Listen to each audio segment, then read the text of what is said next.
Chapter 726. After lunch, Ning Shu pulled Wang Bo aside and asked, "Is this girl your girlfriend?" Wang Bo said, "Yes. She chased me." Wang Bo couldn't help but scratch his head. "Ning Shu, Wang Bo was the one who was flirted with. Does she know that you're divorced?" Ning Shu asked again. Wang Bo said, "She chased me because she knew that I was divorced." "Ning Shu, why did it feel like this girl had been coveting her son for a long time? Then do you like her?" Ning Shu continued asking. "She's very cute," Wang Bo said. Ning Shu, liking and being cute are two different answers. Ning Shu said, "From your tone, it seems like you don't like her." "I don't like her a lot, but I do. If I want to get married, I'll marry her," Wang Bo said. "I think we're suitable for each other." Wang Bo was thinking about marriage for a longer time. Ning Shu nodded and said, "Don't be in a hurry to get married. You guys should get to know each other better. Don't bully other girls. Don't bully other girls if you're not married." "Mom, I'm not that kind of person," Wang Bo couldn't help but say. Ning Shu, "That's right." Wang Bo was the kind of man who would stop halfway if his wife said no. As soon as Wang Bo and the girl left, Ning Shu called her girlfriends over and told them that her son had a girlfriend. The girlfriends all said that they wanted to see what the girl was like and help choose her. During the weekend, Jiang Xiaoyu came to visit Ning Shu. Ning Shu asked Jiang Xiaoyu to go shopping with her. They met a group of girlfriends in the corridor and then went shopping together. Ning Shu asked Jiang Xiaoyu, "What do you like about my son?" Jiang Xiaoyu said straightforwardly, "He's very kind. When I first came to the company, I didn't know anyone. My boss asked me to move things. When he passed by and saw that I couldn't move, he helped me. That's it." Ning Shu looked at Jiang Xiaoyu. Jiang Xiaoyu looked at Ning Shu in astonishment. "That's enough. A kind man will definitely treat his wife well." "But he had a failed marriage," Ning Shu said. Jiang Xiaoyu sighed. "When I first found out that he was married, I was disappointed for a long time, but I didn't think too much about it. Now that he's divorced, I have a chance." Ning Shu looked at Jiang Xiaoyu and felt that she was very smart. When she found out that Wang Bo was married, she didn't think of interfering in other people's marriages. However, as soon as Wang Bo got divorced, he fell into her clutches. She was scheming, but not evil. She was indeed more suitable for Wang Bo than Kai Anqi. Ning Shu looked at Jiang Xiaoyu. Although she looked soft and cute on the outside, she was someone with a mind of her own. He felt that Jiang Xiaoyu should be able to get along well with Yang Zi. Yang Zi was the kind of person with a generous personality. She could even accept a daughter-in-law like Kai Anqi, let alone Jiang Xiaoyu. Ning Shu then asked the group of girlfriends, and they all said that it was okay. Auntie Li said that this girl obviously had a mind of her own. Everyone had their own ideas. It was fine as long as they could get along well. Jiang Xiaoyu often came to visit Ning Shu. When Wang Bo looked at Jiang Xiaoyu, there was a smile on his face and a gentle look in his eyes. The relationship between the two was getting better and better. Jiang Xiaoyu often chatted with Ning Shu. During the weekends, they went shopping and played everywhere. They had a good relationship. Jiang Xiaoyu wanted to please her future mother-in-law, and Ning Shu wanted to make her his daughter-in-law. The two hit it off. Ning Shu took Jiang Xiaoyu to buy groceries. Ning Shu found that Jiang Xiaoyu's cooking skills were very good. Jiang Xiaoyu especially liked to cook all kinds of delicacies. Ning Shu didn't refuse. He ate as much as he could. She really didn't want to eat noodles. As soon as the two went downstairs, they saw Kai Anqi wandering around downstairs. When Ning Shu saw Kai Anqi, he couldn't help but raise his eyebrows. Kai Anqi was now thinner than before. Although she was wearing branded clothes, she didn't look as bright as before. It was already autumn, but Kai Anchi was still wearing a branded dress and carrying a branded bag. But she gave off a decadent feeling. Even branded clothes couldn't save Kai Anchi's decadent temperament. When Kai Anchi saw Ning Shu, her expression was a little strange. When she saw Jiang Xiaoyu, she thought of a possibility and frowned. Ning Shu acted as if he didn't see her and walked away calmly. Kai Anchi pursed her lips tightly and caught up with Ning Shu. Ning Shu looked at Kai Anchi, who was blocking in front of him, and asked indifferently, "Miss, what's the matter?" Kai Anchi glanced at Jiang Xiaoyu. Ning Shu shouted, "Mother-in-law. Don't call me mother-in-law. You and Wang Bo are divorced." "We are no longer mother-in-law and daughter-in-law," Ning Shu said. Jiang Xiaoyu said to Ning Shu, "Auntie Yang, I'll wait for you over there." Ning Shu nodded. Jiang Xiaoyu carried the basket and stood far away, leaving Ning Shu and Kai Anchi alone to talk. Ning Shu looked at Kai Anchi and said, "Why are you looking for me? I've returned your things to you." "Mother-in-law, let me be with Wang Bo again," Kai Anchi begged Ning Shu. Ning Shu looked indifferent. Not even a crack in the door. Kai Anchi's face was decadent. She didn't look good. After divorcing Wang Bo, Kai Anchi's life was in an abyss of suffering. Kai Anchi's parents felt that this daughter of theirs was too embarrassing and wanted to marry her off far away. The most important thing was that they couldn't afford to raise their daughter, who was a spendthrift. The house was only so big. When their daughter came back, they had to make a room for her. It was very crowded. Kai Anchi was used to being arrogant. She didn't get along well with her sister-in-law. Kai Anchi complained that her sister-in-law's cooking was not good and tasteless. Then, she asked her sister-in-law to wash her clothes. She completely treated her sister-in-law as a servant. There was always some discord between her sister-in-law and her sister-in-law. And when they quarreled, it made the whole family uneasy. Her sister-in-law despised and hated Kai Anchi. She urged the family to quickly marry Kai Anchi off. Kai Anchi's parents were now looking for a husband for Kai Anchi. The person they were looking for was a foreigner. The foreigner didn't know what Kai Anchi had done. Kai Anchi's parents were in the mood to shift the blame. As long as they could shift the blame, everything would be fine. In the past, Kai Anchi could still rely on herself. Relying on her charm, she could enjoy the pursuit of men and let her live a carefree life. But now, there was a problem with her body. Whenever she was with a man, she would feel unbearable pain. It was as if she had walked one round in hell. That kind of pain caused Kai Anchi to be traumatized. The man wanted something from her. If she couldn't satisfy the man naturally wouldn't give her a lot of material things. Now that her family wanted her to marry, Kai Anchi immediately thought of her body. If she married a hateful man who didn't care about her body and forced her, what would she do? At this time, Kai Anchi thought of Wang Bo. Wang Bo never forced her. He was obedient to her. Even if it was to help with the housework, Kai Anchi could accept it. Chapter 727. Ning Shu didn't know how thick Kai Anchi's skin was. She actually had the nerve to come back. It wasn't easy to get a divorce. What was the difference between asking her to come back and committing suicide?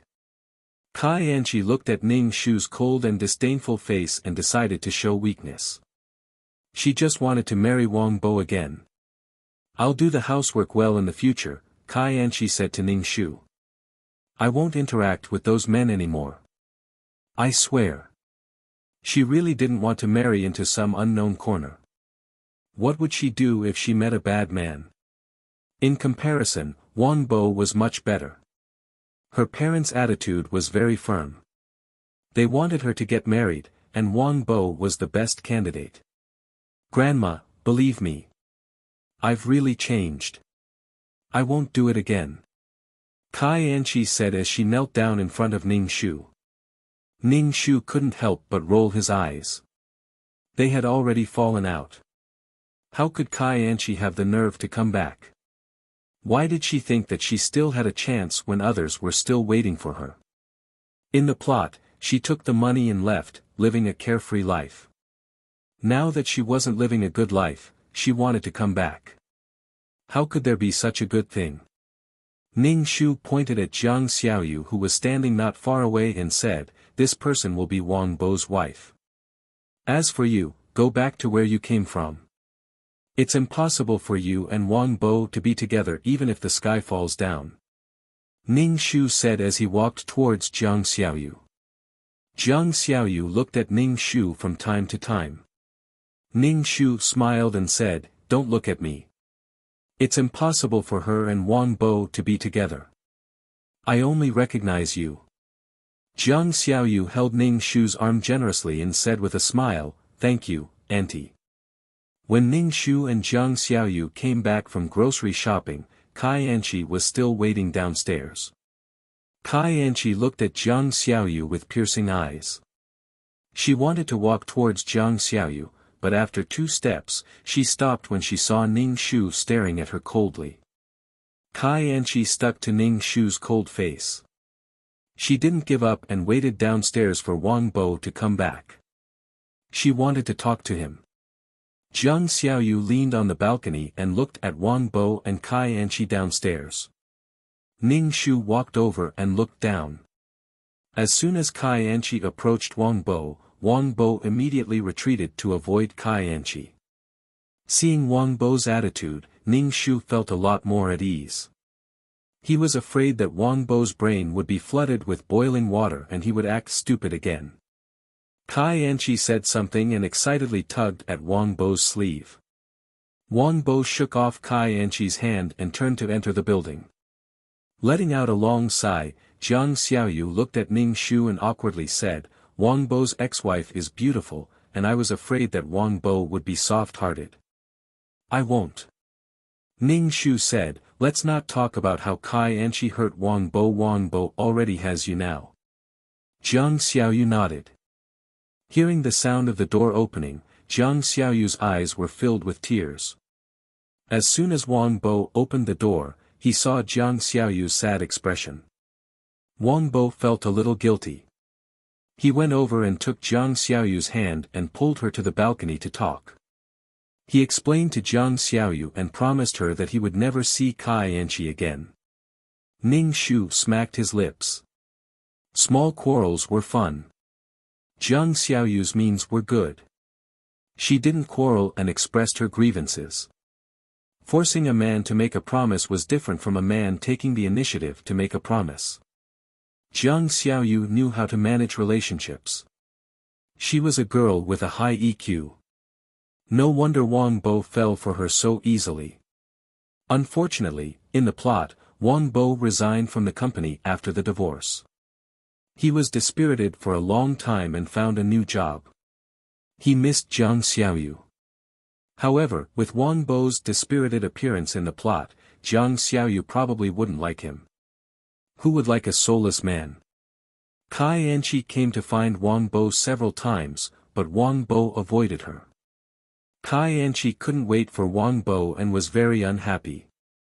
Kai Anchi's parents had already found a husband for Kai Anchi.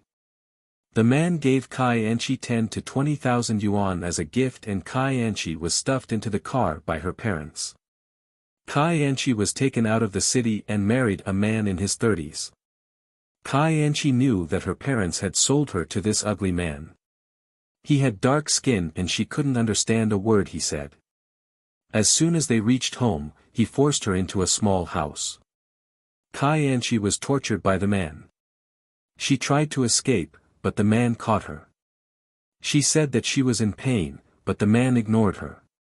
He thought that she was unwilling to come with him and insisted on forcing Kai Anchi to come with him. And he came very frequently, at least once a day. Kai Anchi's face turned green. Seeing that Kai Anchi always wanted to escape, the man locked Kai Anchi's feet with a metal chain so that she couldn't run. Kai Anchi cried. Her mind was full of Wang Bo. At this time, she wasn't thinking about the romantic man with whom she used to be. The faces of those men were very blurry, but only Wang Bo's face was clear. The man she used to hate was the only person she could think of when she was in trouble. The man who took over the woman didn't explain. Ning Shu met with Jiang Xiaoyu's parents. Jiang Xiaoyu's parents were indifferent to Wang Bo. After all, their daughter liked him. Seeing that Wang Bo was honest, they agreed. Of course, Jiang Xiaoyu had done a lot of work. Wang Bo proposed to Jiang Xiaoyu, and Jiang Xiaoyu agreed very straightforwardly. Ning Shu began to discuss the wedding date with his future in-laws. He had to fulfill all aspects of etiquette. Ning Shu gave Jiang Xiaoyu a pair of heavy dragon and phoenix bracelets. Wang Bo and Jiang Xiaoyu were very busy. They were busy with the wedding, taking wedding photos, sending invitations, and rehearsing. Even Ning Shu was busy with the wedding. On the day of Wang Bo and Jiang Xiaoyu's wedding, Jiang Xiaoyu was wearing a wedding dress. The corners of her eyes were curved as she held Wang Bo's hand. Wang Bo lowered his head slightly and looked at Jiang Xiaoyu with a smile on his face. At this moment, Wang Bo was really handsome. Ning Shu swallowed a mouthful of dog food. The corners of his eyes were a little sore. In fact, life didn't need to be so thrilling, so magnificent, and so sentimental. It just needed to be simple and peaceful. There was no such thing as a half-dead, half-alive, twisted and intense true love. In the end, only ashes were left of the burning love.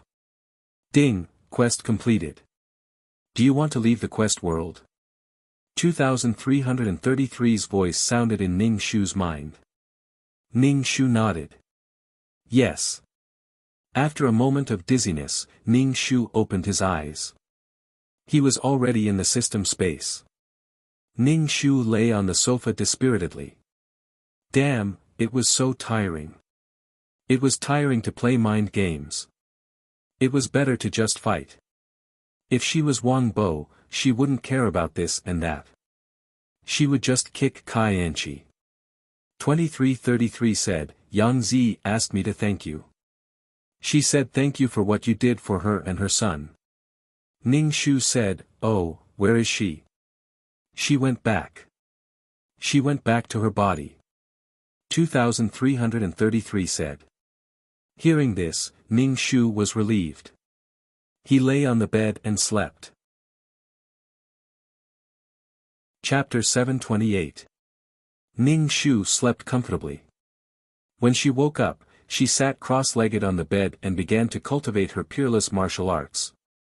After he finished cultivating, Ning Shu opened his status panel and looked at the points and attribute points he received from this mission. Number, 2333 Name, Ning Shu, Intermediate Mission Taker, Age, 27 points, 5. 15 million/1. 5 million Soul, 300 Health, 71 Wisdom, 224 Charm, 10 Luck, 54 Spirit, 130 Faith, 106450 Martial Strength, 142 Aptitude, 59 Merit, 103010 Skills, 5th Ring Shooting Technique, Trash Fighting Technique, Beginner Level Ultimate Martial Arts, Beginner Poison Technique, Beginner Business Management Knowledge, Beginner Code Programming, Beginner Lawyer Skills Honorary Title, Goddess of War, Selfless Ancestor Items, Calm Aura, Faith Aura, Talisman 5 Aura, Mother of the World, Queen's Blessing, Model Worker, Chen. She's Blessing, Leader Aura, Grass Blessing, Best Friend, Miao Miao Miao's Blessing, Life-Saving Hand, Zhu Sunyang's Blessing, Completed Yang Zi's Wish. Mission Completion, 100. Received 1. 5 million points, 40 attribute points, 50 faith, 10 merit points. This mission was not bad. Looking at the points now, he had more than 6 million, not far from 20 million. Ning Shu distributed the 40 attribute points to Wisdom, Luck, Martial Strength, and Spirit. Number, 2333 Name, Ning Shu, Intermediate Mission Taker, Age, 27 points, 5. 15 million/1. 5 million Soul, 300 health, 71 wisdom, 22410 charm, 10 luck, 5410 spirit, 13010 faith, 1114 martial strength, 14210 aptitude, 59 merit, 10040. After distributing the attribute points, Ning Shu said, I want to see Yang Zi's life back home. 2333 said okay. And the screen showed the life of Yang Zi's family. Yang Zi and Jiang Xiaoyu got along well. There was no tension between them. Everyone said that Jiang Xiaoyu met a good mother-in-law. Jiang Xiaoyu straightened her back and said that her mother-in-law was the best. This made Yang Zi a little embarrassed.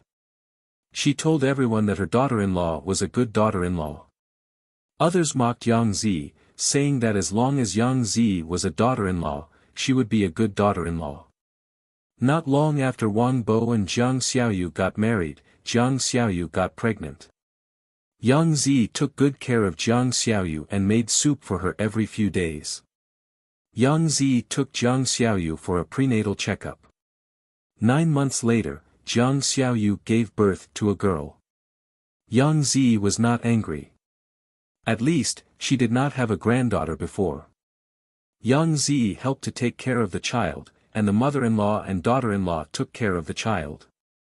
Their views on educating the child were different, and there would be a little conflict. Wang Bo said that he would take care of the child. The mother-in-law and daughter-in-law immediately rolled their eyes. He couldn't even carry the child properly. How could he take care of the child? He could help, but if it was about taking care of the child, forget about it. Wang Bo learned how to change diapers for the child. When he made the milk powder, he let it warm. He took 2 sips and dripped it on the back of his hand to see if it was hot before feeding it to the child. Although there were some bumps and bruises in life, the days were still peaceful and warm. Ning Shu was completely relieved when he saw this. Without Kai and Chi interfering in their lives were stable and peaceful. Yang Zi and Wang Bo, who were honest people, could not get along with an arrogant woman like Kai and Chi. The auras of the two sides were incompatible. Yang Zi and Wang Bo were suppressed. After reading the rest of this world, Ning Shu took out the secret book of his peerless martial arts. He opened the secret book and added some chi force patterns to it. The patterns became more and more complicated. Previously, they were animals. Now, they developed into flowers, plants, and trees. There were even people who formed stars. The peerless martial arts were in full bloom in that world. It was probably something that could be found everywhere. The main thing was that there were no requirements for the peerless martial arts. As long as one could draw spiritual energy into the body and cultivate chi force, it would be fine. Ning Shu closed the secret book and lay on the sofa with his limbs spread out. Ning Shu asked, "How do you feel about this counterattack?" Ning Shu rolled his eyes. "It's quite tiring." 2333 said, "Counterattack is to counterattack the sad fate of the client. You can't destroy the client's advantage. If the client has a good reputation, you can't ruin the client's reputation. Do you understand?" Ning Shu said, "Oh, fortunately, this mission did not ruin Yang Zi's reputation. Otherwise, the mission would have failed again." 2333 said. Mission givers could not take revenge on others. The client gave their soul and wanted a good life. They could not leave a mess for the client. Ning Shu let out a long breath. Yang Zi was an honest person. She could not suddenly become vicious and torture her daughter-in-law. If she left behind a bad reputation, who would dare to marry Wang Bo, even if Wang Bo was a good person? However, marriage was a matter between two families. If the future mother-in-law was a bad mother-in-law, no matter how good the man was, she would not marry. Ning Shu planned to go to the virtual space to see if there were any items, flower shop points, or faith power to exchange for some. It would be better for the mission. Ning Shu first opened the exchange store and browsed for a suitable item. Then, he went to the virtual space to look for the same item. Maybe it would be cheaper. Ning Shu's finger swiped across the screen, browsing a variety of goods. Ning Shu's eyes were fixed on an item. This item was an upgraded version of the amulet. Not only could it resist the fate of being erased if the mission failed, but it could also prevent one from leaving the mission world. In other words, if one encountered an irresistible danger, one could still stay in the mission world and continue the mission. However, the price made Ning Shu's heart beat faster. It was too expensive. It actually cost 100 merit points. A normal amulet only cost 30 merit points. Ning Shu decisively closed the exchange store and went to the virtual space to see if it could be cheaper. After a moment of weightlessness, Ning Shu stood on the street in the virtual space. Ning Shu went to the item store to browse. He saw that the upgraded amulet in the store also cost 100 merit points. 100 merit points. Ning Shu asked the shop owner, "Can the upgraded version of the amulet be cheaper?" The shop owner sized up Ning Shu and asked tentatively, "You have so many merit points."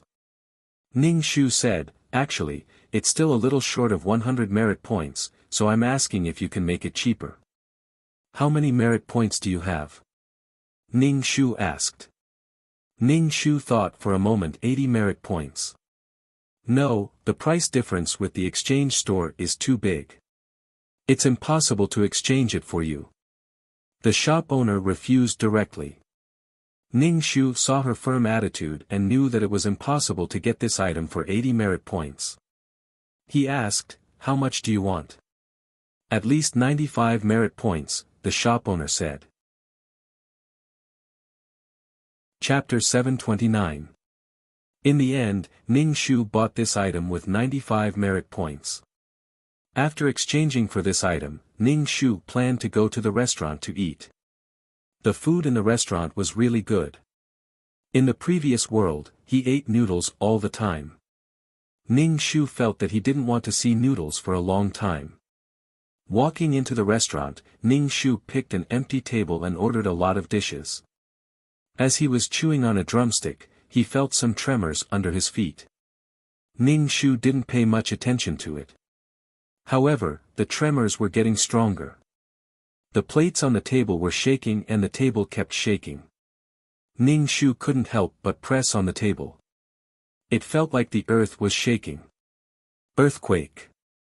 Run quickly. Ning Shu quickly rushed out of the restaurant and stood on the street. The bluestone slabs under his feet kept shaking and the cracks in the bricks opened. "Oh my God, what's going on?" Ning Shu couldn't help but look up at the sky. Then, he saw a man in a black windbreaker flying across the sky. Ning Shu narrowed his eyes. He looked a little familiar. This was the uncle. Perhaps he noticed Ning Shu's gaze. The uncle glanced at Ning Shu and flew away with the man beside him. Ning Shu, it was the same look of disdain again. "Sir, sir." The waiter ran out of the restaurant and said to Ning Shu, "Why did you run away?" "Earthquake." Ning Shu turned back, but he couldn't see the man in the black windbreaker anymore. The waiter smiled. "Sir, this is normal. The virtual space is a space created by a powerful person. If there's a lack of energy, this will happen. Someone from above will take care of it." Ning Shu was speechless. Ning Shu looked around. It was as if he was making a fuss about nothing. The people on the street were just doing what they were supposed to do. Even if this space collapses, the mission enforcers have the system space. They will be teleported back to the system space. "Nothing will happen," the waiter said. Ning Shu looked up at the sky. When he turned around and wanted to enter the restaurant, he heard a voice. "All mission enforcers, leave the virtual space." This voice did not belong to the uncle. The waiter looked surprised and said to Ning Shu, "Dear customer, please leave the virtual space. I'll charge you half price for your food." Ning Shu paid the bill and asked, "What's wrong?" "That's the voice of the manager of the virtual space." "Something must have happened," the waiter said to Ning Shu before turning around to get busy.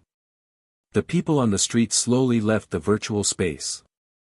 Ning Shu also said to 2333, "Let's go."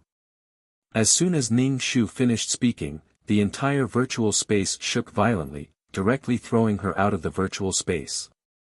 Ning Shu was speechless. Ning Shu looked around. Everything around him was void. The uncle in a black windbreaker was standing in the void. Everything around him was void, which made him very obvious.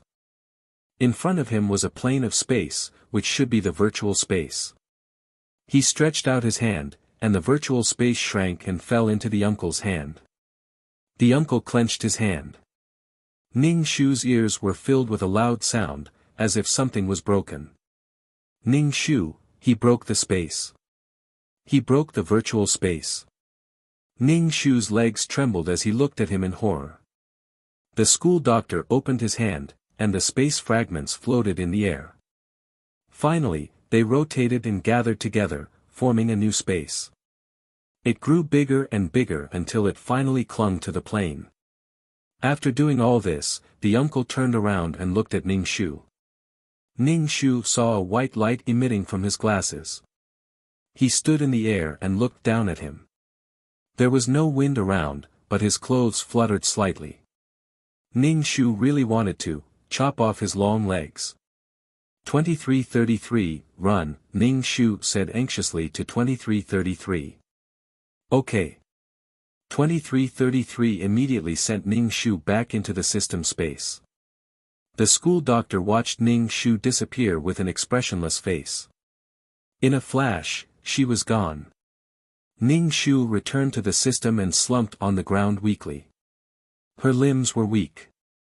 Damn, was this person the school doctor uncle she knew? Did they just look alike? She didn't even dare to talk to him. It was too scary. She didn't even dare to greet him. She was afraid that this person would kill her instantly. Creating a space was like playing a game. Ning Shu felt like he was going to have a nightmare. The uncle couldn't be this powerful. He had been plotted against before. These two people couldn't be the same person. 2333, you know him? Ning Shu asked 2333. 2333 said angrily, I'm just a system. What do I know? Okay, 2333 was a piece of trash. Ning Shu crawled on the floor and climbed onto the sofa. She lay on the sofa like a dead dog and asked, is there no more virtual space? Didn't you see that he made a new virtual space? 2333 said angrily. Ning Shu's mind was filled with the scene of the uncle destroying the virtual space. He couldn't help but cover his heart. When would she be so strong? This was what it meant to be strong. Ning Shu calmed himself down and took out a book from the bookshelf. After reading it, he watered the potted plant. When he had completely calmed down, Ning Shu said to 2333, let's see the next client. Okay, before you meet the client, you have to make yourself look more professional. Look more trustworthy. Don't look like an idiot. They won't let you make a comeback. 2333 said, I'm just concerned about you. Ning Shu, you're the idiot. A figure slowly appeared in the system space. It was a girl. She didn't look very old. She had neat bangs and wore loose clothes like a village girl from the 70s or 80s. She had a cloth bag slung over her body. Her eyes were very bright and there was an inexplicable aura around her. Ning Shu greeted, hello. The girl said, hello, I'm Tao Qin. I'll be straightforward. I want you to make a comeback to destroy the Ghost King. Tao Qin said, I'm a disciple of Mao Mountain. I met a human and ghost together and I tried to stop them but was destroyed by the Ghost King. Ning Shu, they were together, they were in a relationship. Why did you try to stop them? Ning Shu was a bit speechless. Fahai, you don't understand love. What are you talking about? Humans and demons are different. The Ghost King is already another existence in the 6 realms of reincarnation. They can't be together. Then why didn't you choose to be with the beast? Tao Qin said with her hands on her hips. Ning Shu, ghosts were once humans. Are all Mao Mountain Taoists so troublesome? Ning Shu couldn't help but ask. Why did they have to do such a thankless job? Tao Qin brushed her bangs and rolled her eyes. Of course not. They just want to make a living with the sect. I went down the mountain to practice and got a business deal. In the end, the Ghost King was involved. I saw the Ghost King with a woman. A human and a ghost were having sex. How can that be? Ning Shu, I found a few people to make a comeback. They were supposed to subdue demons and ghosts, but in the end, they got involved with the Ghost King and fell in love with him. Fuck, Tao Qin facepalmed, that's a ghost. Although he's handsome, he's still a ghost. Chapter 730. Looking at Tao Qin's exasperated expression, Ning Shu could only say that she didn't understand love. Ning Shu said, "You're young, so you shouldn't be able to fight the Ghost King. Why did you get involved?" Tao Qin said, "I tried to get the woman with the Ghost King to leave him, so that the Yin Qi wouldn't enter my body and shorten my life. But I was killed by the Ghost King." Ning Shu, you obviously couldn't bear to see them being lovey-dovey, so you made the female lead leave the male lead. Seeing Ning Shu's strange expression, Tao Qin spread out her hands and said, "People who live in the Jianhu are bound to suffer. I can accept that I was killed because I wasn't strong enough, but the Ghost King killed everyone in my faction. Ning Shu, maybe he wanted to eliminate the source of trouble. I can accept that, but why did he devour the souls of my faction and make them disappear without a chance of reincarnation? Ning Shu, he must have wanted to eliminate the source of trouble." Tao Qin looked at Ning Shu. "Can you counterattack?" "I can't guarantee it." Ning Shu asked, "How powerful is the Ghost King?" Tao Qin said faintly, "The 1,000-year Ghost King." Ning Shu, "Help me counterattack, but don't fall in love with the Ghost King." Tao Qin told Ning Shu, "I'm telling you, the Ghost King's power isn't something that ordinary people can withstand. Don't do anything with the Ghost King, or you might not even have a chance of reincarnation." Ning Shu, why did she say that she would fall in love with the Ghost King? You didn't fall in love with the Ghost King, so how can I fall in love with him? Ning Shu said, somewhat speechless. Tao Qin said, "That's because in my eyes, he's an evil creature. He's already so old, but he's always hitting on women, as if he hasn't seen a woman in thousands of years." Ning Shu, anyway, it was true that the male lead couldn't control himself when he saw the female lead. "Counterattack well, I'll be watching you." Tao Qin patted Ning Shu's shoulder and disappeared. Ning Shu was speechless. "Fuck, I refuse. I can't beat a 1,000-year-old ghost." "Is the deal done?" Ning Shu asked. "It's done." 2333 said, "This is the last time she will be looking for someone to counterattack. You are the last one. If you still can't counterattack, this mid-level mission will be handed over to a high-level mission taker, who will counterattack." "Fuck, I didn't agree." Ning Shu almost jumped up. "Isn't it just collecting ghosts?" 2333 said. "If you're so good, then go ahead and do it. I'm doing the quest, and you're just watching." Ning Shu let out a deep sigh. If he wanted to complete a quest, then so be it. Ning Shu opened up the system exchange store and exchanged for fasting pills, water, and basic medicines. Thinking that there would definitely be a lot of ghosts in this world, he decided to bring the Soul Pearl with him. At least with the Soul Pearl, the ghosts wouldn't dare to get close to him.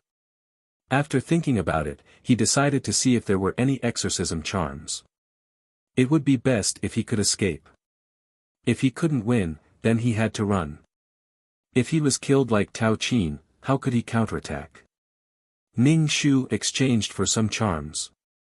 Looking at the other artifacts, they were all gray.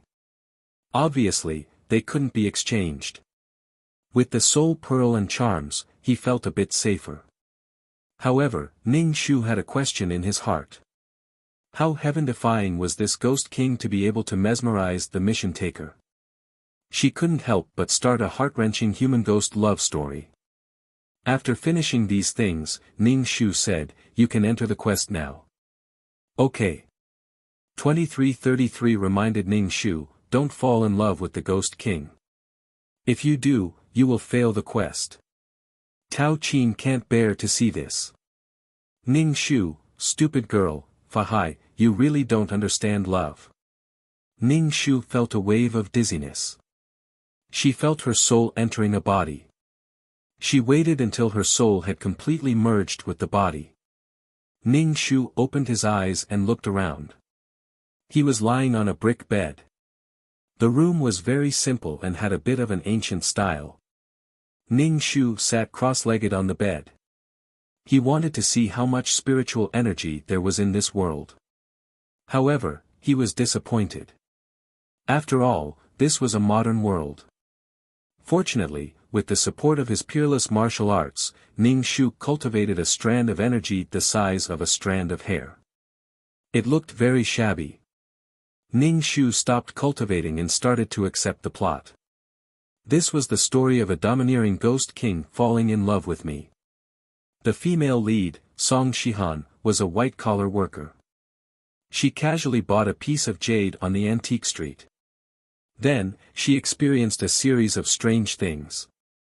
She was haunted by a male ghost wearing red clothes. This male ghost was always by her side.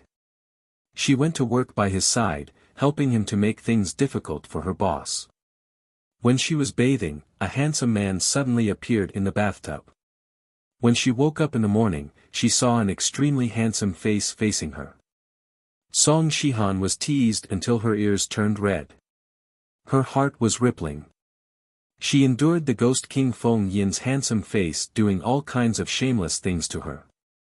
If it wasn't for his handsome face, she would have called the police. There was a reason why Feng Yin treated Song Shihan so well. This involved their past lives and the lives before them. In any case, it was unknown how many lives it had been. Feng Yin and Song Shihan were a pair of ill-fated lovebirds. They loved each other so much that the heavens fell and the earth cracked. For some reason, the female lead died in the previous life. Feng Yin committed suicide for love and became the powerful ghost king. After 1,000 years, the female lead reincarnated. Finally, the female lead appeared. Now, it was time to continue their relationship. Tao Qin, the idiot, ran to stop the touching love and was killed by Feng Yin. She even implicated her master and fellow apprentices. Tao Qin, the senior apprentice sister, felt very guilty.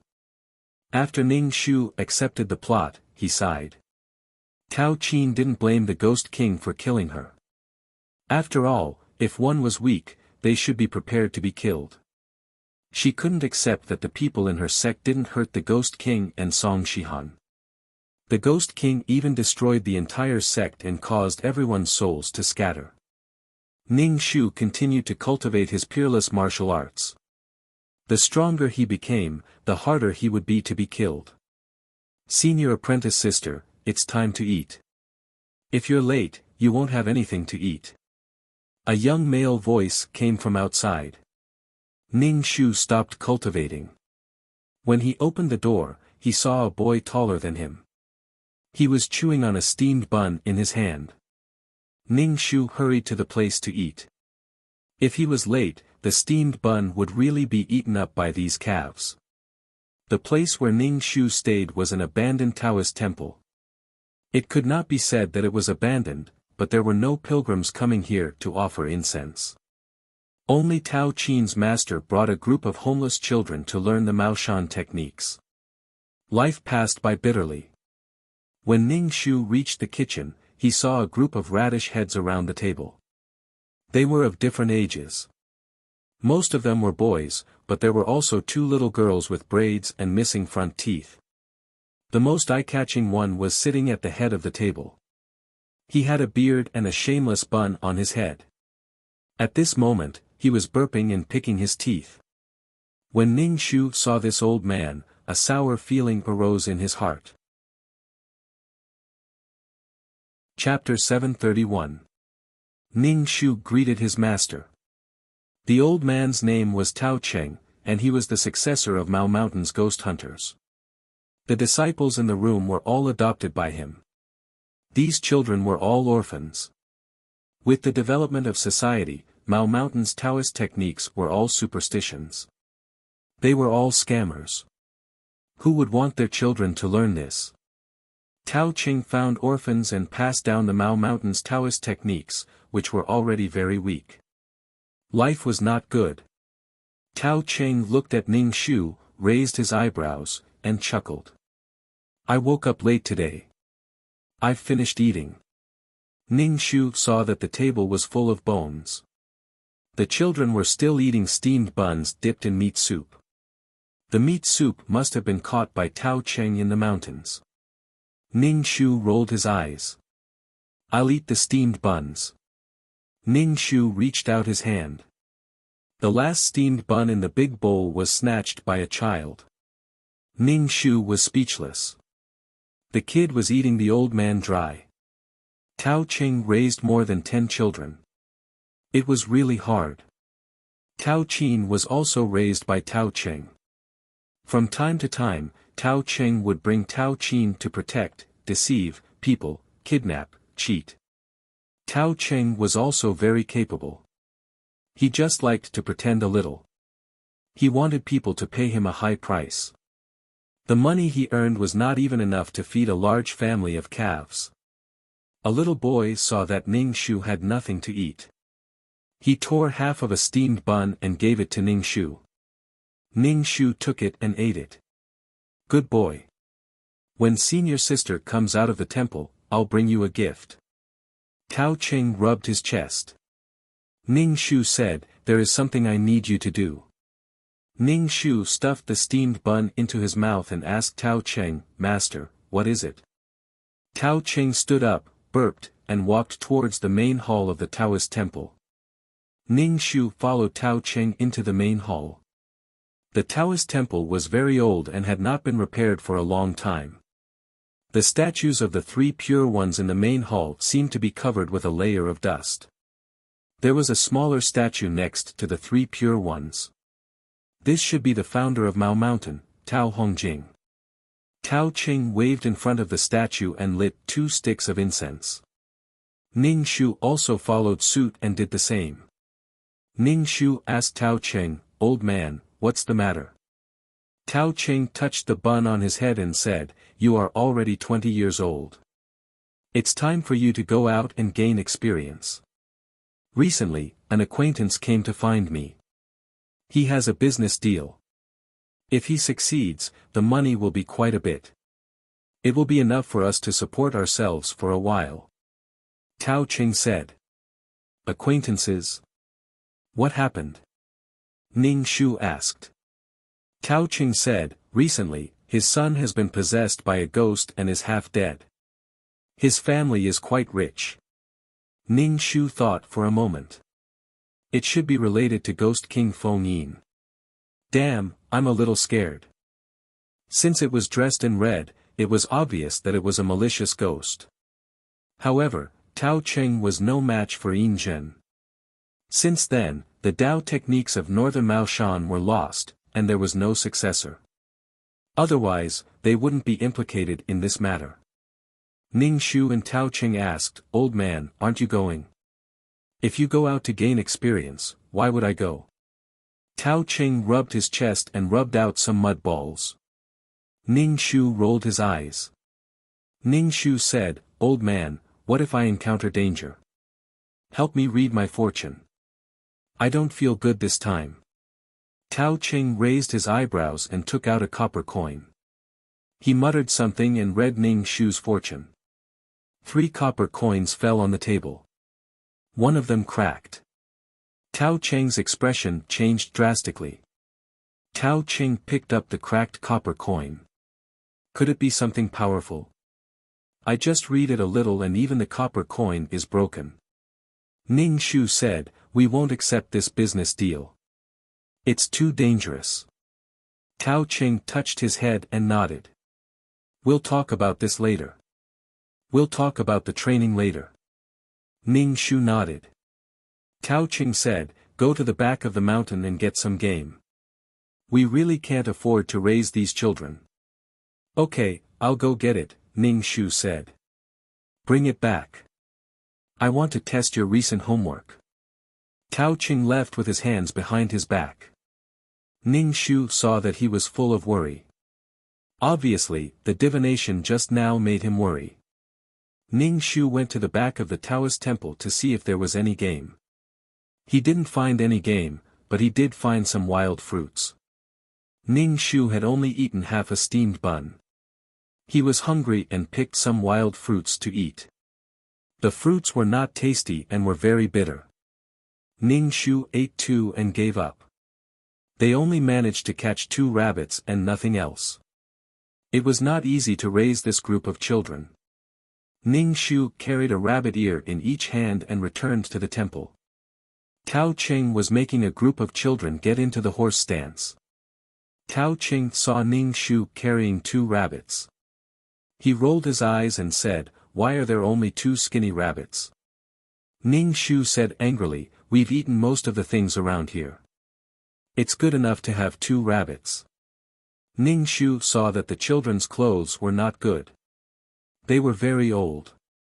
The younger children's clothes were a little big and did not fit. Obviously, they were wearing clothes that the older children could not wear. Ning Shu facepalmed. How did they end up like this? People like Cao Qing who knew a little about the outside world must be honored guests of high officials and nobles. It was not that there were no ghosts in this world.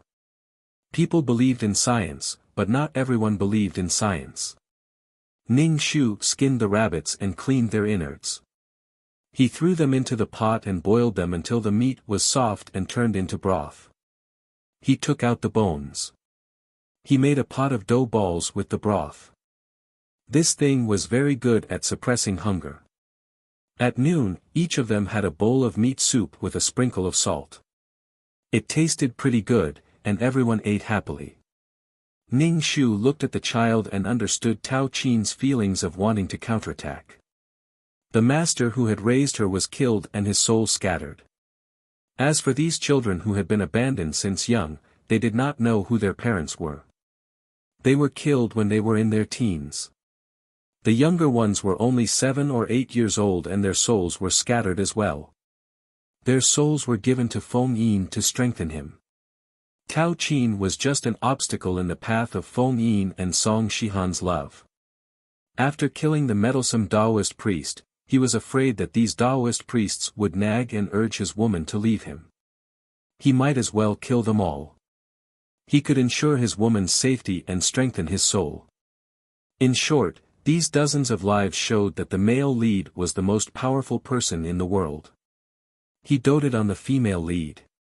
If humans bullied the female lead, he would kill them. If ghosts bullied the female lead, he would devour them and their souls would scatter. In any case, he was invincible.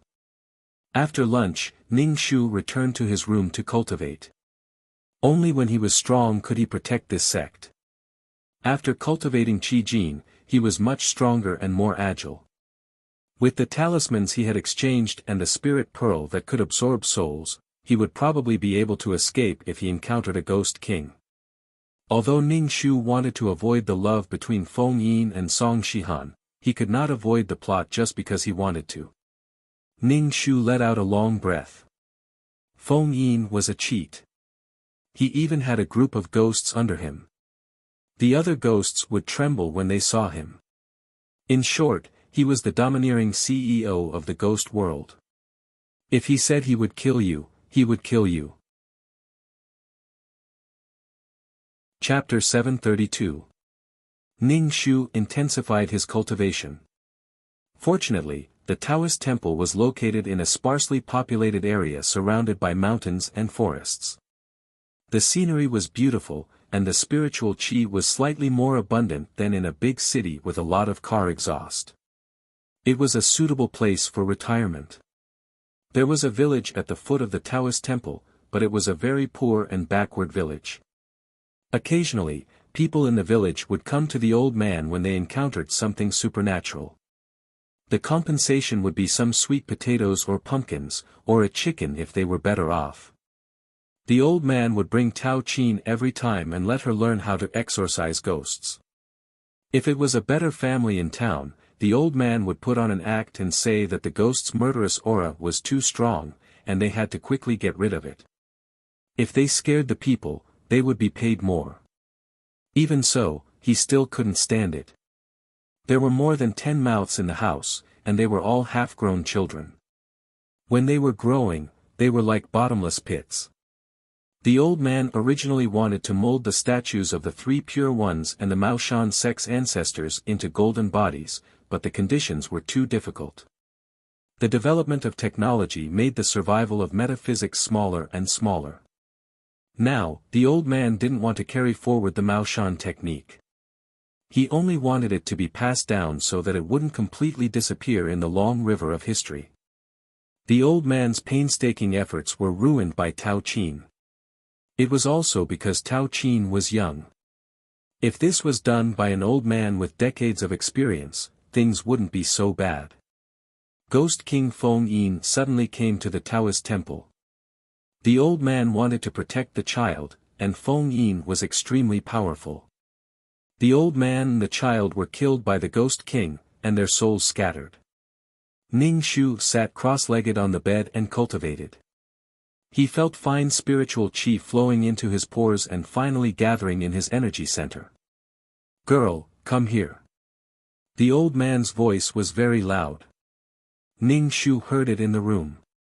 He stopped cultivating and went to find the old man.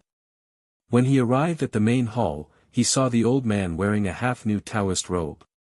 His hair was also combed into a new bun. He looked like a righteous old Taoist. Seeing him like this, Ning Shu knew there was business. Ning Shu asked, "What business is it this time?" The old man said, "It's about what happened in the village. I don't know what's bothering him, but he hasn't woken up yet." The old man looked at Ning Shu and rolled his eyes.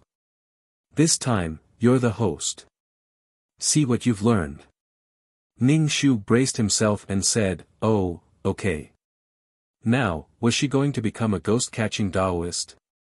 The old man brought him down the mountain and arrived at a house. As soon as he entered the courtyard, Ning Shu felt a cold aura and his hair stood on end. The old man stood in the yard and observed his surroundings. Ning Shu also looked around. This was an ordinary farmyard. There was a locust tree in the yard, and there was a well under the locust tree. Ning Shu walked into the well and looked inside. The well was under the locust tree and the light was blocked by the branches. It was dark inside and he couldn't see the well water. The locust tree was a little big and almost covered half of the small yard. Standing under the tree, it was very cool and even cold. The owner led the old man and Ning Shu into the house. When they entered the house, they saw a woman lying on the bed. Her face was very pale and there was a faint black qi between her eyebrows. The old man pretended to pinch his fingers and his eyes were half closed. Then, he said to Ning Shu, who was staring at the woman, "Go and take a look." Ning Shu walked over, picked up the woman's hand and felt her pulse. The woman was about 50 years old. Ning Shu felt her pulse and found that there was a serious blood loss in her body. In short, she had lost too much blood. Ning Shu checked her body and found that there were no big wounds on her body. It was impossible for her to lose too much blood. "Immortal Master, how is my old woman?" the woman's husband asked the old man. The old man was calm and composed. "There will be results soon." Ning Shu looked at the old man and asked, "Master, how did this happen?" "Everything in the world has spirituality. Think carefully." The old man, Ning Shu, said. Ning Shu knew that the old man wanted him to solve it. However, this should be caused by some strange thing. Ning Shu dipped his finger in cinnabar and called up the memory of the original owner of the body-drawing talismans to exorcise evil spirits. Then, he drew a talisman on the woman's forehead. However, Ning Shu had never drawn a talisman before. He failed the first time. Ning Shu turned his head and looked at the old man. The old man was expressionless. He stood there and looked like a celestial being. Ning Shu dipped his finger in cinnabar again. He took a deep breath and began to draw. This time, he barely managed to draw. The cinnabar penetrated the woman's skin. The woman suddenly felt uncomfortable. Black chi rolled out from between her eyebrows. She opened her mouth and screamed. Her hands and feet danced together. The blue veins on her body bulged and twisted like the roots of a tree. It looked very scary. Quickly hold her down, Ning Shu said to the woman's husband. Then, he took out a talisman from the cloth bag and nailed it between the woman's eyebrows. Unexpectedly, the talisman slowly turned black and finally burned. The blood vessels on the woman's body became more obvious. Small blood vessels spread out around the large blood vessels. Blood vessels appeared on the surface of the entire body. Ning Shu almost jumped back. Damn, what kind of thing is this? Ning Shu grabbed a handful of glutinous rice and pressed it on the woman's forehead. The glutinous rice made a sizzling sound and emitted black chi. It was as if the glutinous rice was about to be burned. In the end, the woman couldn't take it anymore and fainted. The woman's husband was so anxious that his eyes turned red. His hands were trembling. Ning Shu wiped the cold sweat off his forehead. He heard the locust tree at the door rustling. Looking through the window, there were many ghosts. Ning Shu felt that it should be related to the tree. This tree sucked the woman's blood. Immortal Master, please save my wife. The old man begged the old man. Ning Shu moved to the old man's side and asked, Master, what should we do now? Aren't you the one exorcising the evil? The old man said calmly. Ning Shu, your disciples' claws are numb now. Hurry up and help. Ning Shu walked out of the room. He looked at the locust tree that was swaying without wind. The branches were swaying. It was fucking a spirit. Ning Shu said to the man, get some rooster blood. The old man quickly killed the rooster in the chicken pen and got half a bowl of chicken blood. Ning Shu took out the things in his cloth bag and prepared to set up a formation. This formation was something that Ning Shu learned from Qin Yu. It was the Yang Gathering formation from the cultivation world. Because there were no Dharma artifacts or spirit stones, this formation wasn't very effective. However, it was more than enough to deal with the tree. After the Yang Gathering formation was completed, the surroundings became bright. The previously gloomy courtyard was now blindingly bright. The locust tree's leaves started to curl up under the strong light.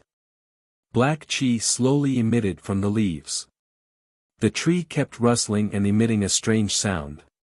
It sounded like a person was roaring in pain. As expected, it was the tree's doing. Ning Shu sprinkled a handful of glutinous rice and chicken blood.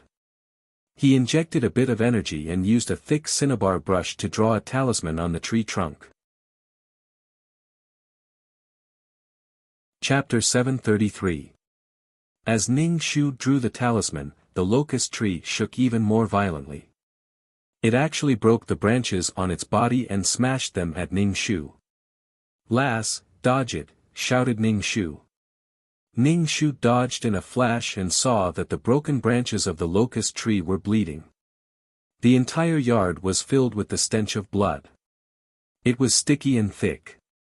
Under the effects of the Yang Gathering array and the talisman, the locust tree shook even more violently. Its body emitted a thick black gas. There were no leaves, only a bare tree trunk. Its body was pitch black, but it was still stubbornly resisting. Ah! The woman in the room suddenly screamed. Ning Shu hurried back to the room and saw the woman sitting on the bed. Her hair was standing up, her lips were purple, and her eyes were protruding. Her eyeballs were bloodshot. She vomited smelly blood. The old man saw that something was wrong and pushed Ning Shu away. He reached into the bowl of chicken blood and pressed his blood-stained hand on the woman's face. He said to Ning Shu, "Dip it in blood and draw a talisman on her foot." Ning Shu didn't say a word. He held the woman's ankle tightly with one hand and drew a talisman on her foot with the other. The woman struggled violently, trying to break free from Ning Shu's hand. She kicked Ning Shu with her other foot, but the man beside her hurriedly pressed down on the woman's foot. "Draw on her foot and her leg," said Ning Shu as the old man tapped the woman's forehead. Ning Shu drew a dense number of talismans on her leg as black gas emitted from her body. The locust tree outside suddenly creaked and split in half. The woman's eyes rolled back and she fainted. Ning Shu was still drawing talismans. The black gas emitted from the woman's body became thicker and thicker, but the blood vessels on her body slowly disappeared. Ning Shu wanted to train his talisman drawing ability, so he drew talismans on every part of the woman's body. "Dig up this tree and uproot it," said the old man. The old man said, "The locust tree is the ghost of the wood. It's a ghost tree. The heavy yin energy will easily attract ghosts. Don't plant this kind of tree around the house." The man first asked the old man, "Is my old woman okay? Rest well. Stick these talismans on the door." Ning Shu took out 2 talismans from the cloth bag. The man took the talisman and looked for a few men in the neighborhood. Some of them held hoes, while others held shovels. They began to dig the roots. The locust tree's roots were deeply rooted, extending across half of the courtyard. When the tree bark was broken, it would bleed black blood. This black blood was something that even flies wouldn't bite. It smelled fishy and evil. The old man tidied up his Taoist robe and said, "This poor Taoist will leave first." The man immediately thanked the old man and asked, "How did my wife get targeted by this tree?" Actually, Ning Shu was quite curious. Why did the locust tree find a woman? Could it be because women had yin attributes? The old man said indifferently, "In fact, this locust tree is like this because of your wife. Your wife was menstruating and the blood from the menstrual cloth was poured on the tree. A woman's menstrual water is something with heavy yin energy. Moreover, it's something dirty in the body. The locust tree is a ghost tree. After absorbing this, it naturally treats your wife as a provider." The old man looked at the chicken in the courtyard and stroked his beard. He had the demeanor of an immortal and said, "This chicken also suffered an unexpected calamity. It should be released from purgatory." The man quickly gave the rooster to the old man. The old man took it and shook his head with pity. He stuffed it into Ning Shu's arms. The man gave her 2 pumpkins the size of a millstone. Ning Shu carried the 2 pumpkins out of the yard and asked the old man, "How do you know that it was caused by the blood of the woman who washed the menstrual cloth?" Although there were sanitary pads now, in a poor and backward village like this, women were still reluctant to spend money to buy sanitary pads that were thrown away after one use. The old man looked at Ning Shu in annoyance. "Why are you so unfamiliar with exorcism this time? In our line of work, we have to have good eyesight and pay attention to our surroundings. Taoist magic is not some feudal superstition. It's about observing the layout and analyzing it to deduce the good and bad of the place. There's a well under the locust tree. It's convenient to wash clothes by the well. How can there be no problems after decades of watering?" The old man shook his head and said, "It's just that the locust tree's roots are very deep. The water in the well is also not clean. The locust tree is a tree that grows through coffins. If this tree wasn't planted by humans, there would probably be a grave within a meter." Ning Shu, _master is so awesome. Then why didn't you tell him? Ning Shu asked. The old man looked at Ning Shu as if he was looking at rotten wood. "I already told him. Even if it's just one job, if he really dug up something, he would definitely come to me. That's 2 jobs and 2 rewards. Are you stupid? If you dig up a grave, you have to ask the ancestors to leave. If you want to look at feng shui, it's a big business. You have to dig up a grave. Ning Shu was speechless. As expected, he was still too inexperienced. What happened just now made Ning Shu feel that the world was very dangerous. If a tree could be like this, there was no need to talk about the Ghost King. What array formation did you use just now? The old man asked Ning Shu. He thought for a while but still couldn't remember. Ning Shu had already thought of an excuse. Isn't this the spirit trapping array that you taught me? Can't I tell if it's a spirit trapping array or not? The old man said in annoyance. Ning Shu thought for a while and finally said, I must have made a mistake. In the end, it ended up like that. The old man patted Ning Shu's head heavily. I told you to go and gain experience. Look at you, experience my ass. You'll be played to death by evil things. Ning Shu sighed. When they returned to the Taoist temple, the old man asked Ning Shu to hurry up and stew the rooster with the pumpkin. Master, aren't you going to release it? Ning Shu squinted. You talk too much. The old man hurriedly changed out of his half-new Taoist robe and changed into his usual work clothes. Seeing the old man like this, Ning Shu's heart ached. He wasn't in the mood to bicker with the old man and went to the kitchen to prepare the rooster.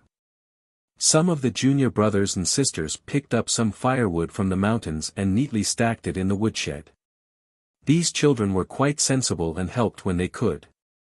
The slightly older children carried buckets of water to the spring in the back of the mountain to fetch water. Ning Shu stewed the chicken in the pot and poured the pumpkin in after it was done. Anyway, this was how a big pot of rice was. Whether it tasted good or not was secondary as long as it could fill their stomachs. Now, even filling their stomachs was a little difficult. Ning Shu cooked another pot of noodles with some dough balls mixed in. The rooster was so small that it was good enough that each person could eat a piece of meat. The old man and Ning Shu didn't touch the meat and left it for the younger children. After eating, Ning Shu asked, Are the Mao Mountain Taoists living such a hard life now? Is South Mao Mountain like this too? Mao Mountain was divided into North Mao Mountain and South Mao Mountain. The ancestors of the two sects were not the same person, but they both practiced the 5 Taoist techniques. The 5 Taoist techniques included mountain, medicine, fate, physiognomy, and divination. Chapter 734. The 5 arts of Taoism had thousands of techniques. For example, acupuncture, medicinal powder, and pills to treat diseases, all of which had the shadow of Taoism's mysterious techniques. Looking at the feng shui of the yin and yang residents, fortune-telling, and predicting good or bad luck, it was not easy to master one. Ning Shu could not figure out why the old man was so miserable. He was also a person with real ability. In fact, the richer a person was, the more they believed in these things. Things like fate and destiny were hard to predict. A person's physiological magnetic field was changing at any time. The old man stroked his beard and said proudly, Your master was your age and had already gone out to make a living. His clients were all high-ranking officials and rich people. At that time, he made a lot of money. Alas, when he was young. Alas, your master was also a man. You know. Ning Shu was speechless. What do you know? He probably spent all his money on women. You're a Taoist. How can you face the ancestors of the 3 pure ones? How can you face the internal fist technique that you practice? Would it kill you to be a virgin? You're simply shameless and unrestrained. It would be better if the internal fist technique was practiced by a virgin. Besides, there was enough yang qi. A virgin's urine had a great restraining effect on ghosts. When a virgin's urine was needed, one could get it by unbuttoning one's pants. Ning Shu complained about the old man in his heart. People in this line of work are all divulging the secrets of heaven and offending the 5 evil spirits. Most of them are alone. Sometimes, they have to do some outrageous things. The old man stroked his beard. Later, because I offended someone, I thought that I'm not young anymore and have to pass on the Maoshan technique. The old man looked at Ning Shu. When I found you, you were still a little girl with a runny nose. See, when you're young, you'll have to suffer when you're old. The old man coughed and said, the array you used before was not bad. By accident, you could gather the yang qi of heaven and earth. Record it and pass it on when the time comes. I got it, Ning Shu said. It would be easier to deal with ghosts if he wanted to keep all the arrays he had learned. If you delay the training, I'll be worried about you. The old man said, learn from me for a while more. Your technique of drawing charms is much more rusty than before. She and Tao Qin were not the same person. How could she be skilled in drawing talismans? It was already good enough that she was able to draw it on her first try. Ning Shu wrote down the yang congregating array that he had previously used in the book. Then, he flipped through various Taoist books. All kinds of knowledge were recorded in Ning Shu's mind. Fortunately, he had added so many attribute points to wisdom. Although he couldn't achieve eidetic memory, he could still remember something after looking at it twice. Ning Shu was reading when a hand suddenly patted her shoulder.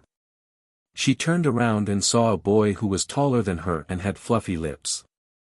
He was still in puberty. The boy's name was Tao Sheng. Tao Qin was the oldest, and he was the second oldest.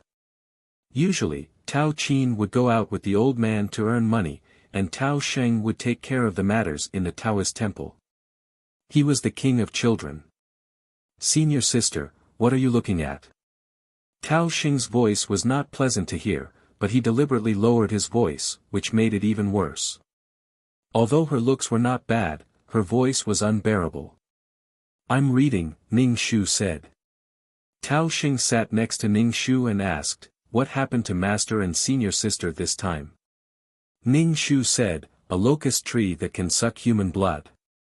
Tao Sheng said, oh. Ning Shu said, senior sister, I want to go with you and master next time. Tell master about this. Bear with it for a while. I'm going to experience it soon. At that time, you and master will go out to do business. Ning Shu knew that Tao Sheng also wanted to exorcise evil spirits and catch ghosts. Tao Sheng picked up a book and flipped through it quickly. He didn't even read it. Less than 2 days later, the old man who had turned the locust tree into a spirit in the yard came again. He found Tao Cheng and said that he had dug up something at the foot of the yard wall. It was a rotten coffin. The old man was suddenly in high spirits. He put on his Taoist robe, picked up the peachwood sword and compass, and called Ning Shu to prepare for a big deal. Tao Xing said to the old man, Master, take us with you. We can take a look. Ning Shu said, take them with you. I'll take care of them. Besides, Tao Xing is not young anymore. He can help out. The old man glanced at the group of uneven turnips and said to Ning Shu, take good care of them. Don't bump into anything. The group of people immediately cheered and followed behind the old man. The old man suddenly felt that these children had ruined his sage-like charm and professionalism.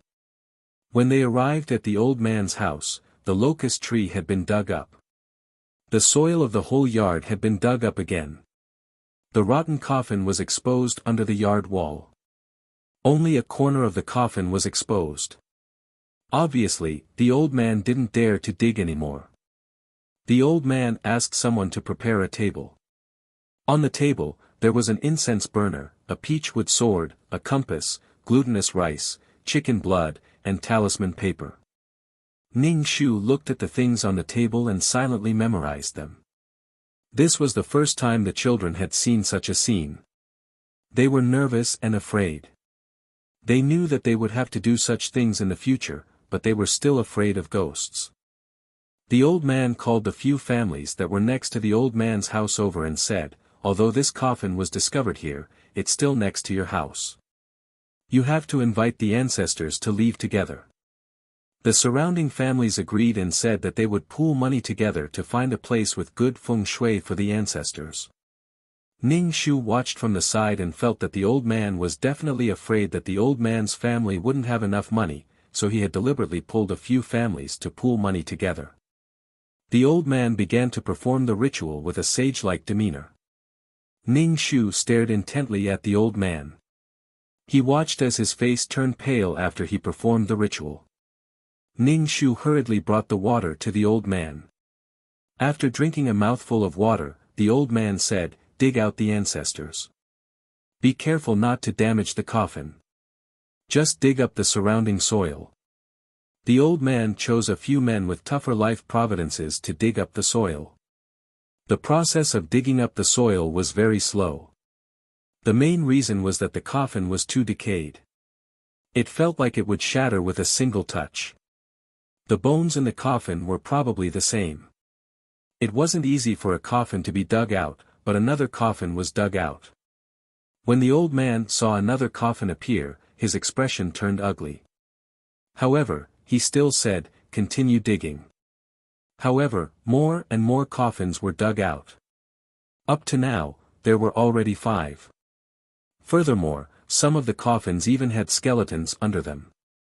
The deeper they dug, the more skeletons there were.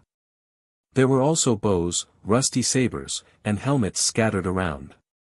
Now, even the courtyard walls had been pushed down, but there were more and more skeletons. The old man pinched his fingers as they trembled. He hurriedly stopped them from continuing digging. "Stop digging. This might be a burial of 10,000 people." The old man hurriedly performed the ritual. His expression was extremely ugly. Ning Shu frowned as well.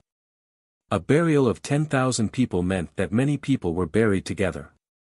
It would distort the magnetic field in this place, forming an exceptionally terrifying scene. Chapter 735. No one had expected so many bones to be dug out. Even the old man did not expect it. There was no way to move so many bones. Furthermore, the bones were mixed together. It was impossible to tell whose thigh bone was whose. There were also long centipedes crawling out of the black eye sockets. The air was filled with an unpleasant smell. The old man hurriedly got people to disperse and cover their noses to avoid the smell. Ning Shu led the group of children far away. The old man's face turned green. He could not help but rub his forehead. After dispersing the smell for a while, he got someone to fill the hole. The old man asked the old man, "What should we do with these bones?" The old man furrowed his brows. "Bury it. The safest thing now is for you to move. Don't live here anymore," the old man said. "Choose a new place to build a house. The surrounding families should move. Look for me to check the feng shui of the Yang residence," the old man said. There were so many dead people under their feet. Just thinking about it made them panic. The surrounding families all asked the old man to check the feng shui of their houses. They wanted to move. Although this deal was over, the old man asked them to move quickly. They definitely had to check the feng shui of the new house. After the soil was buried, the old man swept some glutinous rice on the soil and added an array formation. After doing all this, the old man packed up his things with a worried expression and prepared to return. Ning Shu followed behind the old man with a group of children. Ning Shu was deeply puzzled. He asked the old man, "Master, this doesn't look like a burial of 10,000 people. The surroundings of a burial of 10,000 people would gather baneful aura and resentment. Once a person fell into such a magnetic field, they would either go crazy or die." It could be said that there were no birds in the mountains and no traces of humans. However, there were a few families living in the surrounding area. There was nothing abnormal. There was basically no baneful aura or resentment. It was too unusual. With so many people buried here, there will definitely be resentment. The old man frowned. Ning Shu asked, Then where did all the resentment and evil aura go? Could it be that someone else absorbed it? That's what I'm worried about.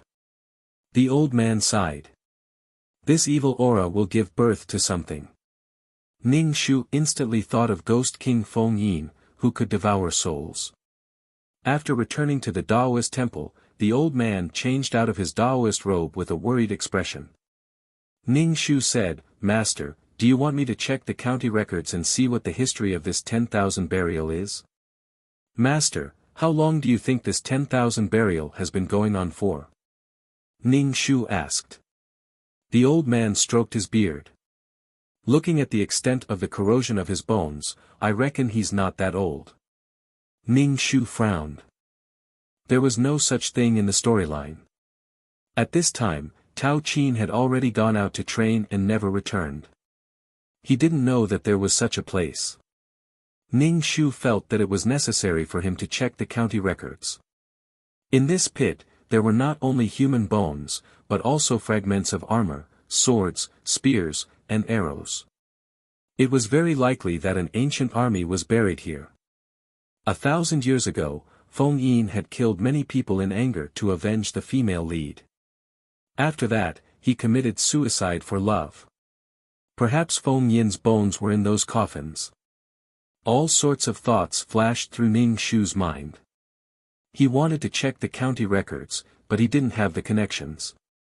Ning Shu said, Master, let's go check the county records.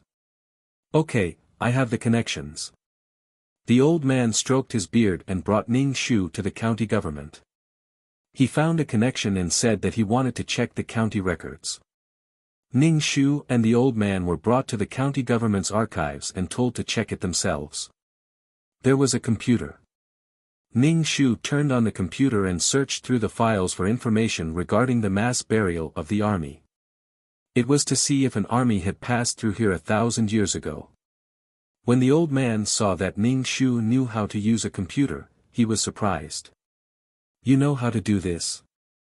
Ning Shu chuckled and said, Actually, I often go to internet cafes to surf the net. The old man, he couldn't even afford to eat at home.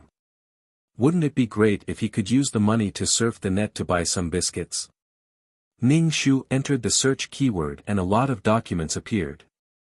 Ning Shu opened the documents one by one and browsed through them. The old man looked at him and asked, Did you find it? No, maybe there's no record at all. Ning Shu moved the mouse. The old man said, These people basically died at the same time, which is why they were buried together. There must be a record of such a large-scale killing. Ning Shu opened the document. It didn't say much. It only said that an army had fled here after being defeated and there were pursuers behind them. The two sides fought fiercely and seemed to have perished together. Okay, there wasn't much value. The documents didn't mention who the generals were or what the situation was like at the time. Too much time had passed and a lot of things were blurred. Master, these corpses should be from two sides? Ning Shu asked. The old man looked even more worried. Since they were enemies, even after they died, the two sides would still fight each other. The murderous aura and Yin Qi should be stronger, but I didn't notice it. I thought I was old. The old man stroked his beard. Where did the Yin Qi go? Ning Shu's eyes darted around, but he didn't say anything. According to all the signs, Feng Yin's corpse must be in the 10,000 burial. Perhaps the corpse of the female lead, Song Shihan, from her previous life was also inside. A thought popped up in Ning Shu's mind. There's nothing to see. Let's go back, Ning Shu said. Ning Shu took out some money to buy some meat and some flour and rice. The old man was a little depressed. He kept thinking about where the murderous aura and Yin Qi in the 10,000 burial had gone. He couldn't even eat. After dinner, Ning Shu sat cross-legged on the bed to cultivate. When it was midnight, he took a flashlight and a shovel and went down the mountain. When he reached the old man's house, Ning Shu climbed over the wall and gently landed in the yard. He took out the chongpu from his cloth bag and clipped it to his ear. The Changpu could exorcise evil spirits. Ning Shu took the shovel and started digging. Because the soil had already been loosened once, Ning Shu dug much easier. It didn't take long for him to find the coffins. Ning Shu dug out a few coffins and stuck the shovel to the side. He wiped his hand with cinnabar and slowly opened the decaying coffins. The coffins fell apart the moment Ning Shu touched them. Ning Shu's hand was covered in wooden splinters. Ning Shu shone the flashlight into the coffin. There were scattered bones inside. This skeleton was relatively small. It was obviously a woman's skeleton. Ning Shu took a leg bone and stuffed it into his bag. Then, he continued to rummage through the coffins. He took out a bone from each coffin. Then, he dug the soil and buried the coffins. After flattening the soil, he climbed over the wall and ran away. The moon in the sky seemed to be covered by a layer of gauze. Staring at the moon for too long gave one a gloomy feeling. There were birds chirping around. Ning Shu walked on the path in the fields back to the Taoist temple. Chapter 736. Ning Shu had her reasons for stealing the bones. She wanted to test if the secret technique worked. After stealing the bones, Ning Shu walked for a long time without returning to the Taoist temple. The temple was not far away, but she could not walk there. The more she walked, the darker her surroundings became. She felt a chill around her, as if someone was blowing at the back of her head. Goosebumps rose all over her body. Maybe something was looking at her and licking her face. There were rustling sounds behind her, mixed with a deep male voice. The voice was very pleasant to the ears, making her feel pregnant. "I'm asking you if you're scared, are you scared?" Ning Shu, sure enough, a girl's body was easy to attract ghosts, especially in the middle of the night. She had encountered a ghost. Ning Shu stopped in her tracks. In this situation, she could not continue walking. If there was a ditch in front of her, who would she look for if she drowned? If there was a cliff in front of her, who would she look for if she fell to her death? Ning Shu felt the chill at the back of her head getting heavier and heavier. There was also a chill that poured into her ears. Damn, it felt like there was more than one ghost around. There were voices behind her. There was a man's voice and a woman's voice. Ning Shu suppressed the urge to turn back. Humans had 3 fires, shoulders and forehead. She turned her head and blew out the fire on her shoulder. The yang energy in her body weakened even more. What a torturous little demon. Ning Shu took out a talisman from her cloth bag. She held the talisman between her fingers and chanted a spell. The talisman burned. The cold and gloomy aura soon dissipated, and the rustling sound disappeared. Ning Shu shone the flashlight in front of her and saw that she was standing in front of a ditch. There was something that looked like water plants wrapped around her ankles. Waves of cold aura spread from her ankles to every corner of her body. She felt that her body was about to freeze, and she had no strength to resist. Damn, did she encounter a water ghost again? Ning Shu mobilized the qi gene in her body to disperse the yin qi in her body. Moreover, the seaweed was forcefully pulling her ankle, trying to drag her into the water. Ning Shu took out a talisman and pressed it on the seaweed. The seaweed emitted a sizzling sound and retreated back into the water in fright, emitting black smoke. Oh my, I'll never walk at night again. Ning Shu immediately took out a talisman and stuck it on her back, one on her chest, and one on both her arms. If you're not afraid of talismans, then come at me. However, a gust of wind blew over and blew away the talismans on Ning Shu's body. The shrill sound of the wind roared out from Ning Shu's body. Waves of yin qi drilled into Ning Shu's body. Damn, he's pushing his luck. Ning Shu rolled his eyes and took out the spirit pearl. When Ning Shu held the spirit pearl in his hand, the surrounding yin qi instantly dissipated. The ghost that blew into Ning Shu's ear was also sucked into the spirit pearl and turned into energy for the spirit pearl. This time, they returned to the Daoist temple smoothly. Very few ghosts dared to go near the Daoist temple, so Ning Shu was not afraid of being pestered by ghosts. He had encountered all kinds of things on this trip. When he returned to his room, Ning Shu took out the bones from the cloth bag and placed them on the table. Some of the bones already had holes in them. Ning Shu looked at them and did not know which bones belonged to Feng Yin. He could only test them one by one. Ning Shu took out cinnabar and applied it on the bones. Then, he took out some willow leaf juice and quietly waited for the changes to happen. Not long after, some of the bones started to turn black and emit black smoke. One of the bones even moved, and the bone became as white as jade. Ning Shu held the bone. This might be Feng Yin's corpse.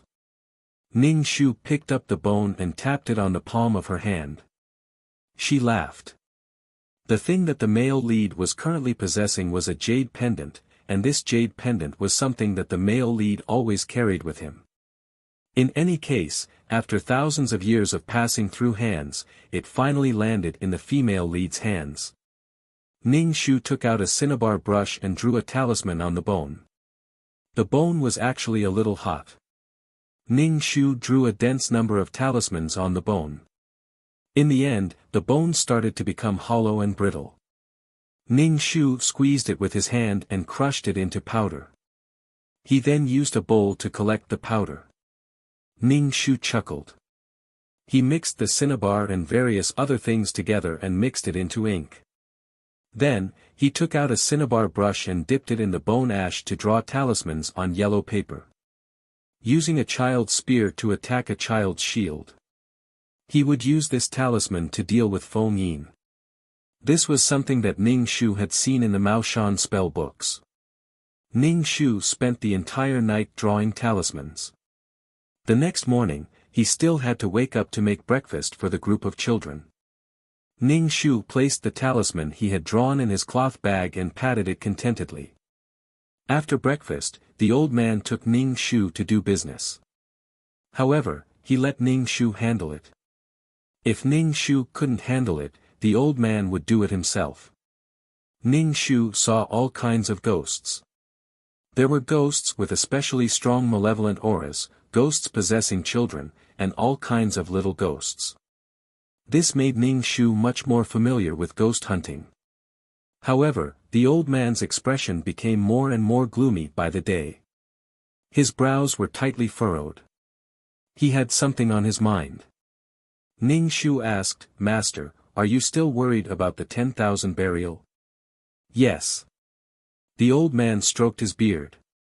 "I've always had a bad feeling. In our line of work, it's instinctive to sense good and bad. Anyway, there's something strange about the 10,000 burial." Ning Shu couldn't help but say, "There's no malevolent aura. There's a malicious ghost that absorbed the malevolent aura and yin qi. That's what I'm worried about. Even now, that thing hasn't appeared.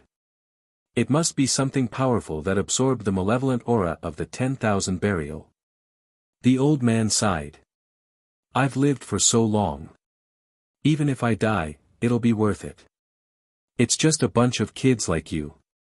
The old man was very depressed. "Forget it.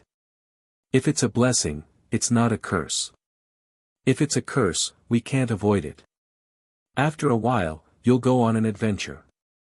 The old man said, "Bring Tao Xing with you." Ning Shu was speechless. Why would he bring Tao Xing? She was going to deal with the Ghost King. Although Tao Xing had some skills, the Ghost King could kill him with a flick of his finger. "Master, I don't want to bring Tao Xing. Let Tao Xing learn from you for a while first." Ning Shu refused. The old man squinted and said, "It's good that one of you can escape. You should at least pass on the Maoshan technique." "No need. I feel that it won't be safe if I go out. What if I don't take junior brother into consideration and something happens?" Ning Shu said, "Didn't the divination say that it would be dangerous for me to go on an adventure?" Master, I also gave myself a rough divination. It's very bad. Ning Shu said, it'll be more dangerous for junior brother to follow me. Alright, as long as you're happy. The old man squinted. There's a business deal that you should take a look at. It's an acquaintance of mine. His son has been possessed by a ghost. Now, strange things are happening in the company. The company's employees are also in trouble. They've been begging me to take a look. The old man Ning Shu said, when the time comes, extort more money. I haven't eaten meat in a long time. Ning Shu said, didn't you just eat yesterday? Did I? The old man looked at the sky gloomily. He looked like an immortal who bemoaned the state of the universe and pitied the fate of mankind. Ning Shu turned and left to pack his luggage. Chapter 737. The next day, Ning Shu carried a bulging cloth bag and went to look for the old man. The cloth bag was filled with tools for exorcism, such as a peachwood sword, talismans, cinnabar brushes, and all kinds of things. The bag was stuffed to the brim. When he arrived at the main hall, the old man was burning incense for the 3 pure ones. Ning Shu also took an incense stick and burned it. The old man turned to look at Ning Shu and said with a smile, "Girl, be careful on your trip." Ning Shu said, "I know. Master, you have to take care too." The old man took the compass and handed it to Ning Shu. This is a Dharma artifact left behind by the founder. This is the only Dharma artifact left in our sect. Ning Shu hurriedly waved his hand. Master, there's no need to give me the compass. This is something used by the founder. The compass was heavy and had a sense of mystery. At a glance, it was obvious that it had a long history. What if she broke it? In the plot, Tao Qin relied on this compass and her soul was attached to it. That was why Feng Yin didn't devour her soul power. Otherwise, she wouldn't even have the chance to offer her soul to counterattack. She relied on the power of the compass to protect her soul. The old man stuffed the compass into Ning Shu's hands. Alright, just keep it. Then, he gave Ning Shu a cloth bag. Ning Shu took it and saw that it was filled with dry biscuits. Seeing so many biscuits, Ning Shu had a bad feeling. Master, you've spent a lot of money preparing so many biscuits for me, Ning Shu said. It's not much. Save them for the journey, the old man said. Ning Shu, can I walk there? Master, can't you give me some money for the fare? Ning Shu thought about walking to the big city with 2 legs. He wanted to die. The old man said very straightforwardly, we have money at home. In our line of work, we can get money wherever we go. But can the possessed person over their weight? Ning Shu said unhappily. Mu Yi, I'm an acquaintance of his. I've given him some talismans in the past. They can last for a while. The old man countered the old man's words. Anyway, he just wanted money. Ning Shu was speechless. Ning Shu knelt down and kowtowed to the old man, saying, Master, take care of yourself. When you get there, go to this address and find an acquaintance of mine. The old man handed Ning Shu a piece of paper with the address written on it. Ning Shu put away the paper and turned around to leave the hall. He even turned back to look at the old man in the hall. His heart was pounding, and he didn't know if he would be able to come back. He had embarked on the journey of destiny. Senior apprentice sister, wait a moment. Ning Shu had just left the monastery when he heard Tao Xing's voice. Tao Xing ran in front of Ning Shu and gave him a bag of fruits. He said, eat this if you are thirsty on the way. Ning Shu took it with a smile. Thank you, junior apprentice brother. Ning Shu took the big and small bags and left. Ning Shu's heart was filled with bitterness. Could it be that she really had to walk to H City on foot? Walking on the dusty road, Ning Shu finally reached the county. He decided to find a business to get money to go to the city. Big brother, I see that your glabella is dark. Recently, crazy, you didn't take your medicine. Ning Shu was speechless. Miss, I see that your glabella is dark, and your face is gloomy. Who are you calling miss? Call me miss again. Ning Shu was speechless. Why was it so difficult to do business now? In the end, Ning Shu found a business. It was a child crying at night. A 5-month-old child would cry all night long at night. It was heart-wrenching. He had lost his soul. Ning Shu took a pair of chopsticks and inserted them into a bowl filled with water. He asked the child's relatives to call the child's name and call the child's name on the road near home. After being busy for a while, Ning Shu ate a sumptuous meal at the host's house and gave some money. Ning Shu used the money to take a long-distance bus to H City. H City was a big city with many tall buildings. When Ning Shu got off the bus, he realized that his clothes did not fit in with Gage. It was obvious that he was from the countryside. Ning Shu did not care. He took out the address and called for a taxi to take him to this place. The address was in a wealthy district. Ning Shu was stopped by the security and could not enter. Moreover, Ning Shu did not have the money to pay for the taxi. Bitter. Ning Shu said to the security guard, "Hello, I'm looking for Mr. Xie Weiming. Please inform him that I'm Tao Cheng's disciple." The security guard looked at Ning Shu from head to toe. He was dressed like a country bumpkin with a cloth bag and his shoes were stained with yellow sand. He did not look like someone who had anything to do with the wealthy district. Ning Shu naturally saw the disdain in the security guard's eyes. He said, "I'm here to do something for Mr. Xie. If you delay Mr. Xie's matter, you might not be able to keep your job. It's fine to call and ask." The security guard slowly dialed the number. Ning Shu stood there and waited. He said to the taxi driver, "Wait a moment. Someone will pay soon." The driver rolled his eyes and could only wait. Not long after the security guard made the call, a middle-aged man came out. His eyebrows were filled with worry and anxiety. His eyebrows were tightly knitted. Before he got close, Ning Shu felt some yin qi on his body. It made him look gloomy and spiritless. "Your master didn't come." Xie Weiming saw that only Ning Shu was there. He was a little disappointed. Then he saw the young Chi Hai with the rustic bangs, which made him look even younger. He was even more disappointed. Ning Shu said, "Mr. Xie, help me pay the fare first. I don't have money." Xie Weiming paid the fare and said to the security guard, "Don't stop her in the future." Xie Weiming took Ning Shu to the villa. As soon as they walked into the living room, Ning Shu felt that the villa was full of yin qi. Ning Shu took out a piece of talisman paper and handed it to Xie Weiming. "Take this with you."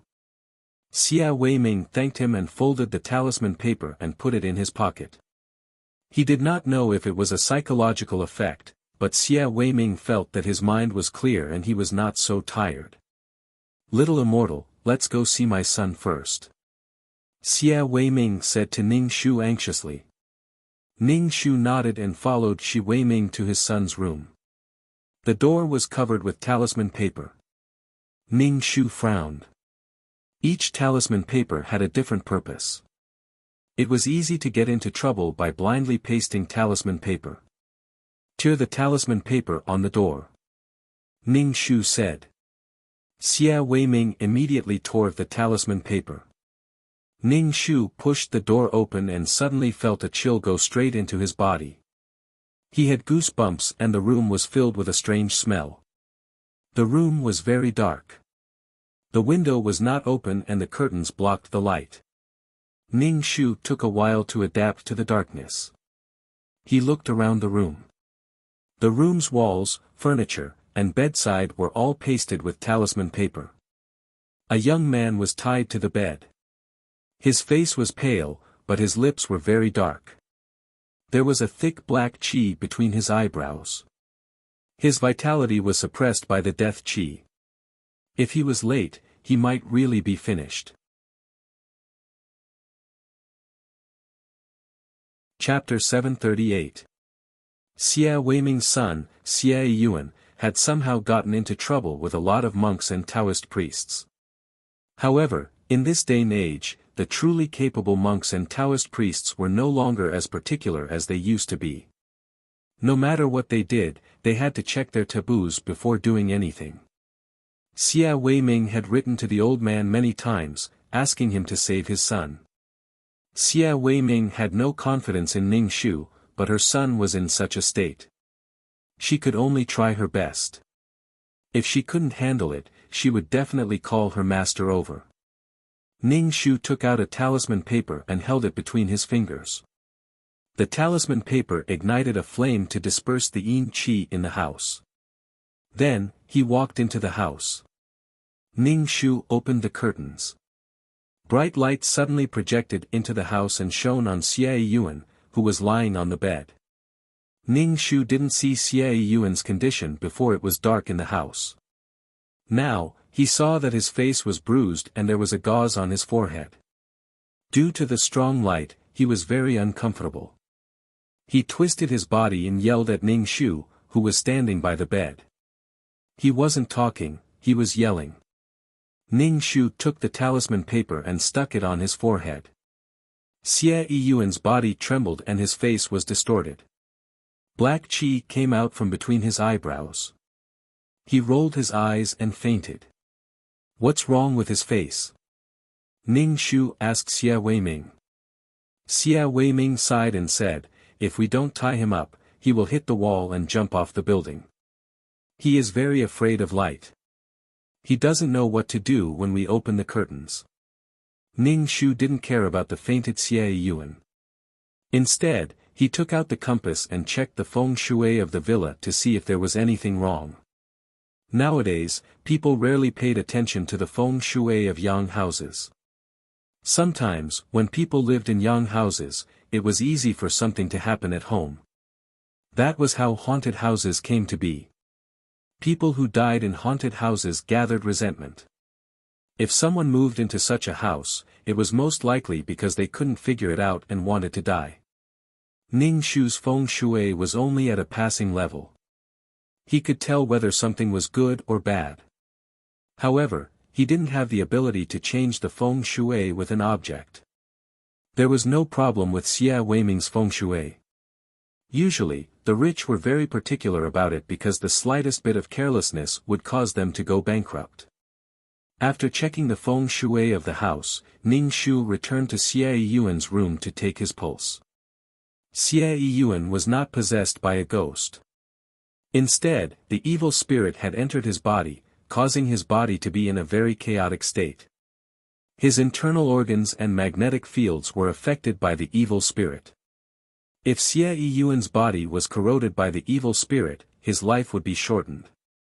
Ning Shu took off the cloth bag on his body and took out willow leaves, calamus, and various other exorcism items. Where's the kitchen? I'll cook something. Ning Shu asked. Xia Weiming brought Ning Shu to the kitchen. He was worried that Ning Shu wouldn't know how to use the things in the kitchen, so he asked the servant to help him. Ning Shu didn't use tap water to cook. Instead, he used the rootless water in the Taoist temple. The rootless water was rainwater that didn't fall to the ground. Ning Shu waited until the clay pot was bubbling. She lit up the talisman paper and put the burnt talisman paper's black ashes into the clay pot. Xia Weiming saw the black, poison-like substance in the clay pot. His face twitched and he asked, "What's wrong with my son?" "It's the evil spirit that entered his body. He's possessed by evil spirits." Ning Shu stared at the clay pot and said without turning his head. When the medicine was ready, Ning Shu poured a bowl of it for Xia Weiming and said, "You should drink some too. You've been with Xia Yuan every day, so you'll be contaminated by the evil spirit." Xia Weiming didn't say anything and drank the exorcism medicine directly. Ning Shu saw a little bit of black gas slowly emerging from his body. Although the evil spirit didn't enter Xia Weiming's body, he had been contaminated by this gloomy aura. Nothing went smoothly recently. Ning Shu took the bowl and went to Xie Yuan's room. He stuck a piece of talisman paper on his forehead. Xie Yuan suddenly felt so uncomfortable that his whole body moved and he woke up. He let out a chuckle and his eyes were unfocused. Get a few people to hold him down, Ning Shu said to Xie Weiming. Xie Weiming immediately let the bodyguards at the door in. 4 bodyguards held Xie Yuan down. Ning Shu reached out to pinch Xie Yuan's nose, but Xie Yuan stretched his neck and wanted to bite Ning Shu's hand. Ning Shu took out the talisman paper and held Xie Yuan in place. Then, he pinched Xie Yuan's nose and poured a bowl of black liquid into his mouth. Xie Yuan was in great pain after drinking the exorcism medicine. He roared loudly and twisted his body. Although he was tied up and held down by 4 bodyguards, he couldn't be held down any longer. Xie Yuan's eyes were red and black smoke was coming out of his body. Ning Shu took the talisman paper and stuck it on Xie Yuan's body. The 4 bodyguards each had one too.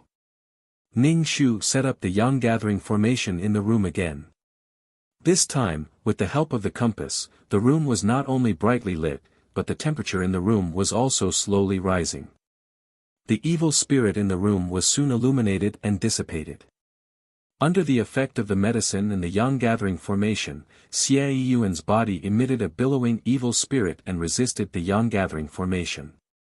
Ning Shu wasn't in a hurry. Xie Yuan's body would feel better after the evil spirit left. Ah. Xie Yuan was extremely uncomfortable. He let out an inhuman roar and broke the ropes. Without the ropes, the 4 bodyguards couldn't hold Xie Yuan down at all. Xie Yuan roared and ran to the balcony. It was obvious that he wanted to jump off the building. Ning Shu's heart skipped a beat. He mobilized the qi in his body and rushed to Xie Yuan's back. He grabbed Xie Yuan's collar. Ning Shu suddenly felt as if he was pulling a few galloping horses. Xie Yuan's strength was frightening.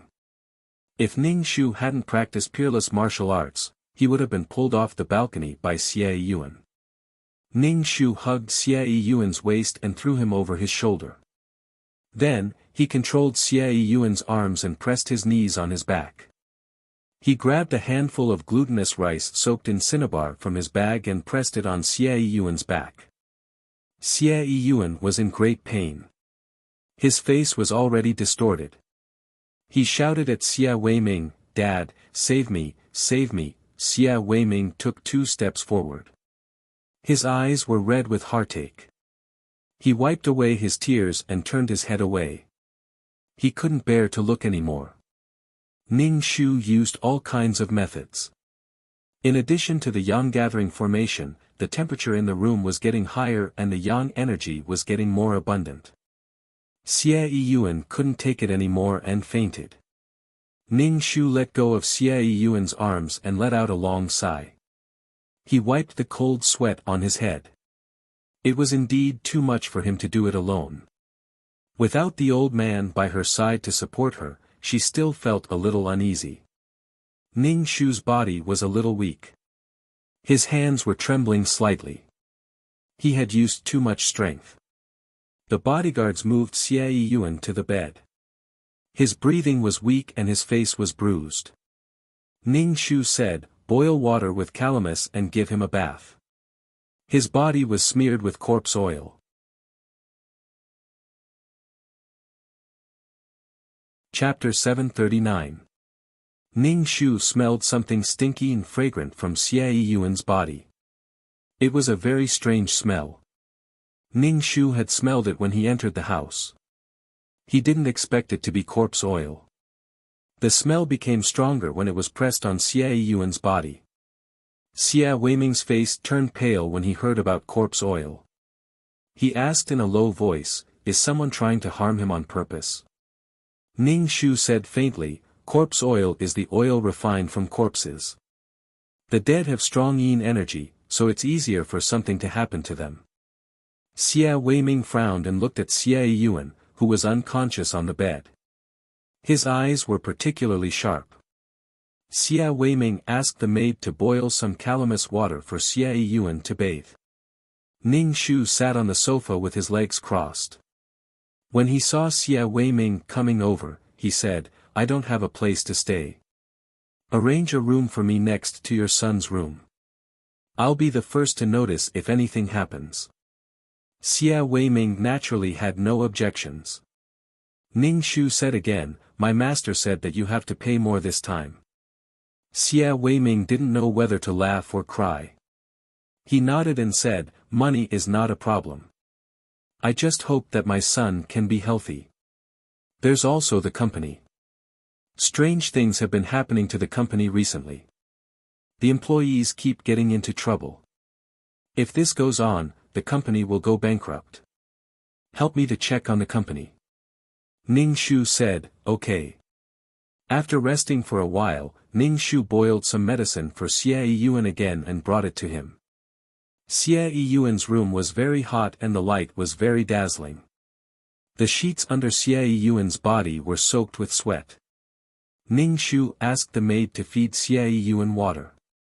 If he continued to sweat like this, he would definitely die of dehydration. However, the maids knew that Xia Yiyuan was possessed. They didn't dare to go near him for fear of provoking a malicious spirit. Xia Weiming threw a tantrum and then took care of his son. Ning Shu could understand. If one got involved with such a thing, they would not stop until one was dead. They might even lose half of their life. For the next few days, Ning Shu took care of Xia Yiyuan. Xia Yiyuan's pulse was not as messy as it used to be after taking some medicine. Xia Yiyuan didn't have any extreme reaction when the talisman was pasted on his body. It was obvious that the baleful qi and yin qi in his body were almost gone. However, Xia Yiyuan's body had to be nursed back to health. Otherwise, it would collapse. Xia Weiming saw that his son was much more normal.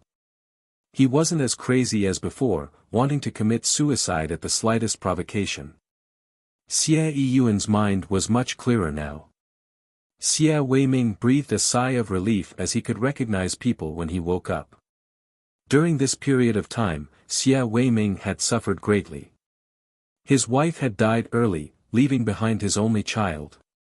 His son had returned from studying abroad half a year ago and had started to manage the company. He had not expected such a thing to happen. Xia Weiming saw that Ning Shu had some ability, so he praised the old man in front of Ning Shu, saying that the old man was a great teacher and had a great disciple. Xia Weiming wanted Ning Shu to go to his company to have a look. Ning Shu said, "Little immortal, come with me to the company today. Just call me Tao Qin." "Let's go to the company to have a look," Ning Shu said. Xia Weiming looked at Ning Shu from head to toe and asked, "Do you only have this kind of clothes?" Ning Shu's clothes were very rustic. Ning Shu nodded and said, "I only have this kind of clothes." "What kind of clothes do you like? I'll ask my secretary to buy you too. Do you like dresses?" Xia Weiming saw that Ning Shu did not look like a girl at all. Which girl nowadays was like her? Ning Shu waved her hand and said, "Just give me jeans and a t-shirt. It's not convenient to do things with a dress." Xia Weiming asked his secretary to buy clothes suitable for young girls. Ning Shu changed into jeans and a t-shirt and tied her hair into a bun. Then, she only took the cow tears and got into the car with Xia Weiming to the company. Xia Weiming's company was a big company. When they arrived at the company, Ning Shu smeared the cow tears on her eyelids and walked into the company. The employees of the company did not have much energy. When she walked in, she saw that there were a few people sleeping on the table. Ning Shu blinked and saw a female employee standing in front of the printer to print something. However, there was a ghost standing behind her. The ghost stared at her and even lifted her hair to the tip of its nose to smell it. The female employee took the printed thing and turned around. She brushed past the ghost behind her. There was really a ghost in this company. In broad daylight, so many people and ghosts dared to appear. Anyway, the whole company had a gloomy atmosphere and a familiar murderous aura. The ghost did not follow the female employee. Instead, it went to play tricks on others. For example, a male employee was pouring water. However, for some reason, the cup flipped over and the water splashed on his crotch. The man was scalded and jumped. Then, the ghost was gloating at the side. Or there was a sudden power outage. Many employees did not have time to save their work information. Once the power went out, there were cries of pain. The ghost held its stomach and laughed wildly. Ning Shu looked at it. It was about 20 years old.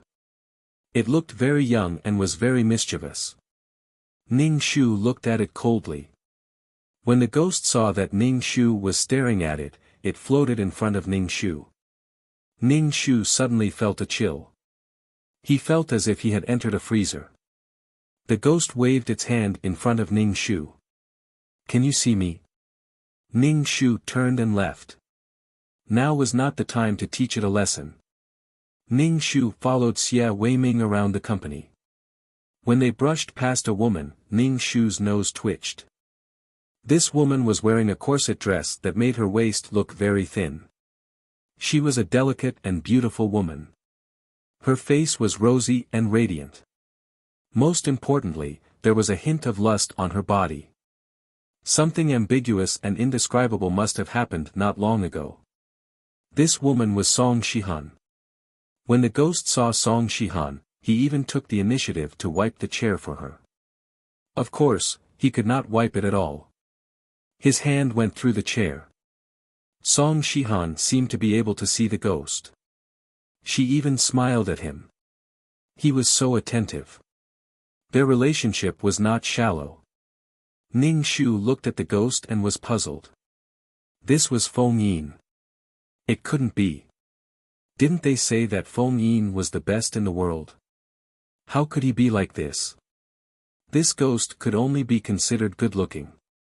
Ning Shu was puzzled when he saw a man in red appear beside Song Shihan. This man was wearing an ancient red shirt and his hair was loose. His hands were slightly tucked in his sleeves. He had an outstanding aura. He was like a dragon and a phoenix. His hair was slanted to his temples.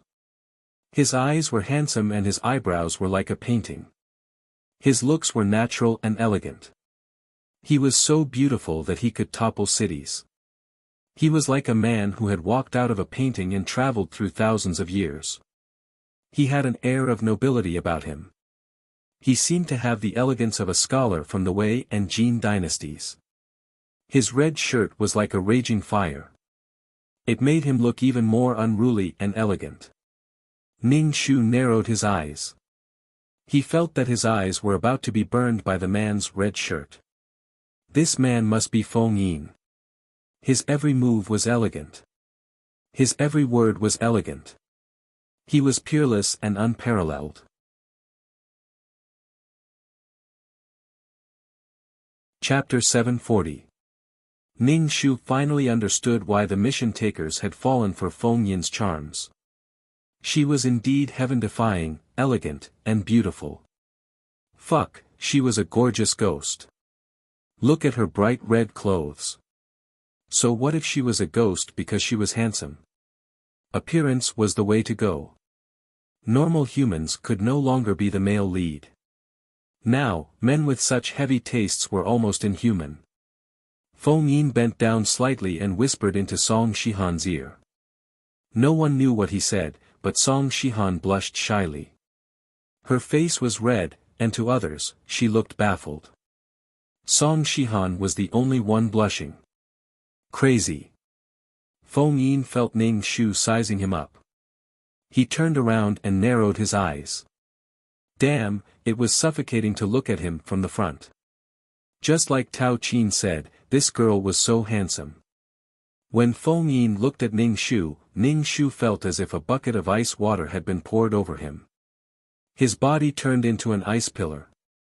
Ning Shu looked behind Feng Yin with unfocused eyes. He didn't want to meet Feng Yin's eyes to prove that he wasn't looking at him. He couldn't alert the enemy now. Feng Yin casually retracted his gaze and sat beside Song Shihan's chair. He propped his chin up with his hand and lazily watched Song Shihan work. His eyes were full of love. His posture was elegant and lazy. In short, he was extremely charming. Tao Qin. Xia Weiming looked at Ning Shu. Ning Shu followed Xia Weiming into the office. How is it? Xia Weiming asked Ning Shu. Ning Shu shook his head and said, let's talk when we get back. Xia Weiming saw Ning Shu's serious expression and didn't ask further. Once they got home, he asked Ning Shu, how's the company? There's a ghost. Ning Shu stretched out a finger. After thinking for a while, he stretched out another finger. What do you mean? Xia Weiming didn't understand. There's a not-so-powerful ghost. He's the one behind all the strange things in the company. Ning Shu said, there's another ghost, and it's very powerful. I might not be able to deal with it, so I'll have to think about it carefully. Feng Yin was a ghost who had lived for 1,000 years. He would not play pranks on others. His heart and eyes were filled with Song Shihan. If he wanted to make a move, he would either kill them or cripple them.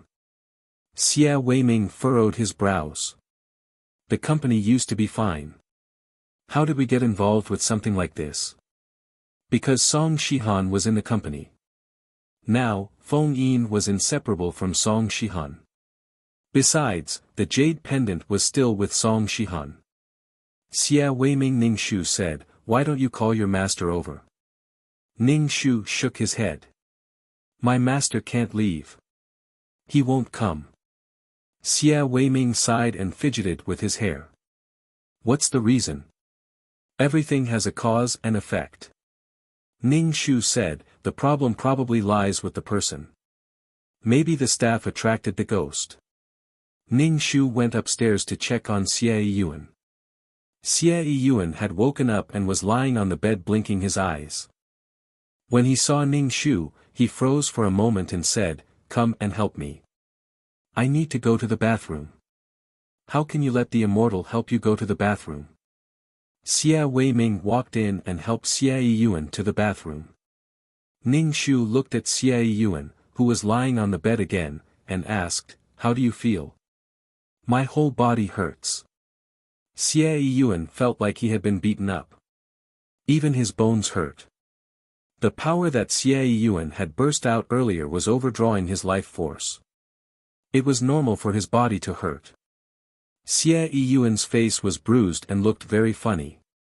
Ning Shu asked, did you do anything out of line before? What do you mean by out of line? Xie Yuan asked.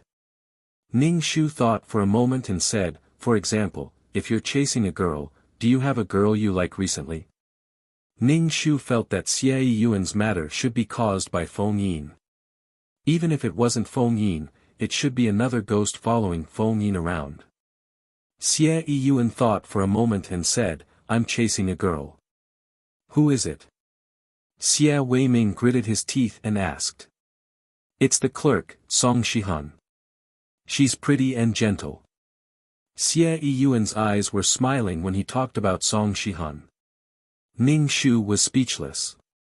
You don't even have a chance to be reincarnated if you covet Feng Yin's woman. Xia Weiming immediately said, I'll fire this woman. Don't. Ning Shu quickly stopped him. You'll only provoke conflict if you do that. Anyone who dared to fire Feng Yin's woman should wait for their family to be destroyed. Feng Yin was a very domineering person. Coupled with his powerful abilities, he didn't care about others at all. As long as Song Shihan was hurt, these people would usually die miserably. Then who put the corpse oil on Xie Yuan's body? Could it be Song Shihan? That was impossible. Song Shihan was a beautiful white lotus.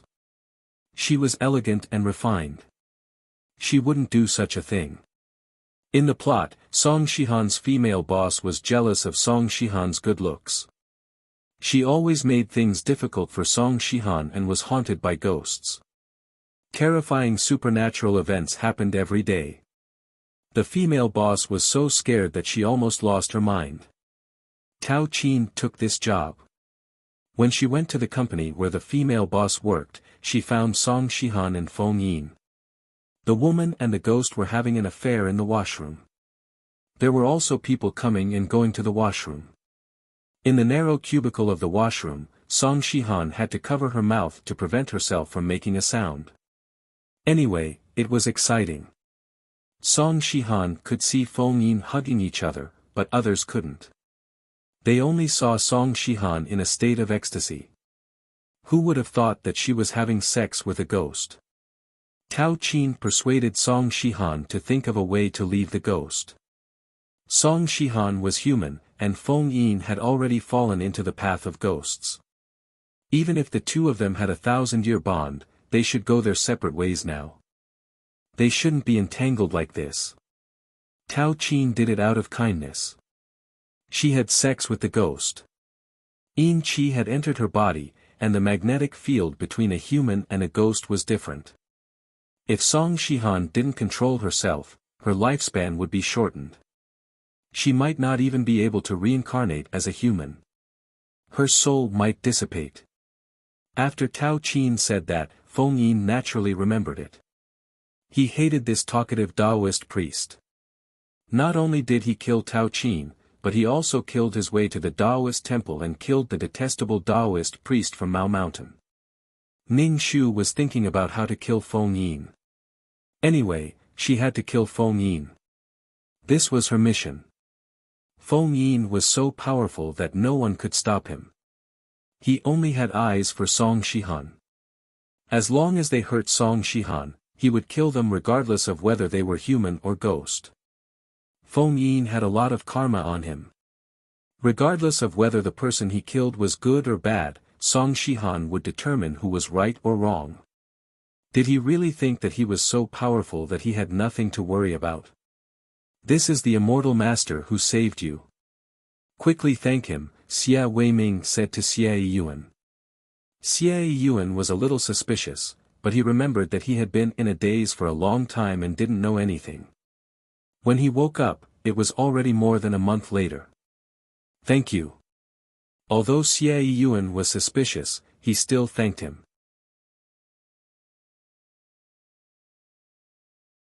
Chapter 741. Xia Yuan had gone abroad and was educated in materialism. He couldn't help but ask Ning Shu, did I really encounter a ghost? Do ghosts really exist? Ning Shu said, it's better to be in awe of things that you don't understand. Would you be like this if you weren't possessed? Ning Shu took out a mirror from his bag and placed it in front of Xia Yuan. This is the mark left behind when you tried to commit suicide. Xia Yuan saw his face in the mirror. It was blue and purple and looked like a pig's head. He immediately rolled his eyes. Why am I so ugly? Ning Shu was speechless. Shouldn't he be glad that he was still alive?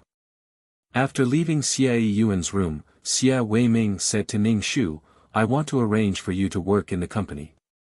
We can't let them cause trouble in the company. Ning Shu thought for a moment and said, let's wait for a while. I'll think of a way. Without absolute confidence, it was not worth angering Feng Yin. The innocent employees in the company might be the unlucky ones. If something happened to these employees, Xia Weiming would probably have to pay for it. Besides, Song Shihan was Feng Yin's sore spot. Song Shihan could not be touched. Damn it. Feng Yin was too powerful. He wanted to have enough power to dote on Song Shihan unscrupulously. This was not a scary ghost story. It was a sweet love story that was forcefully stuffed with dog food. Unfortunately, some onlookers were involved in this unprecedented adventure and became cannon fodder. Ning Shu returned to his room and sat cross-legged on the bed to cultivate. Only a small amount of spiritual energy entered his pores. The spiritual energy here was not as abundant as in the Taoist temple. Ning Shu felt helpless. He did not make much progress after cultivating for a night. Ning Shu opened the cloth bag and took out all kinds of props. There was a peachwood sword, a compass, a pitch-black soul pearl appeared in Ning Shu's hand. Ning Shu looked at the soul pearl and then at the compass. He could either set up an immortal array in the company or use the soul pearl and the compass to hold the array. If the effect was stronger, it could even weaken Feng Yin's ability. However, if one were to hit a snake at its weakest point, one would be bitten instead. Ning Shu was not arrogant enough to think that he could deal with an old ghost that had cultivated for 1,000 years. He could only use his wits. Ning Shu infuses a little bit of spiritual qi into the compass, which strengthens it a little. Knock, knock, knock. Ning Shu was thinking about how to deal with Feng Yin when he heard a knock on the door. He opened the door and saw Xie Weiming. Xie Weiming asked Ning Shu, "Are you going to the company?"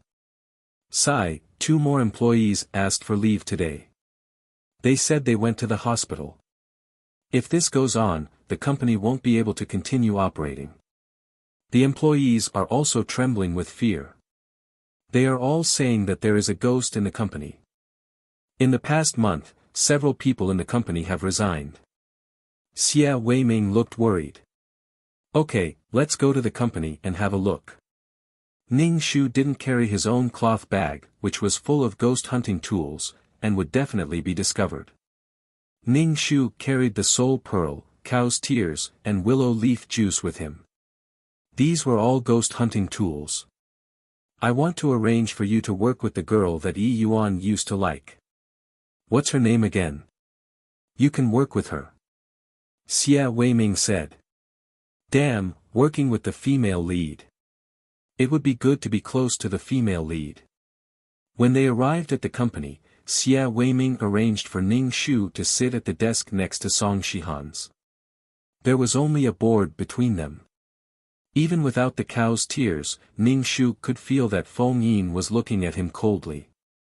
It was as if he was sizing him up and rejecting him. Obviously, he was unhappy that Ning Shu was sitting next to his woman. Ning Shu saw that Song Shihan's face was flushed with happiness, but there was a dark aura between her eyebrows. Her body would definitely be damaged if she had to spend time with an evil ghost, especially one that had lived for more than 1,000 years like Feng Yin. A woman's body was of the Yin attribute.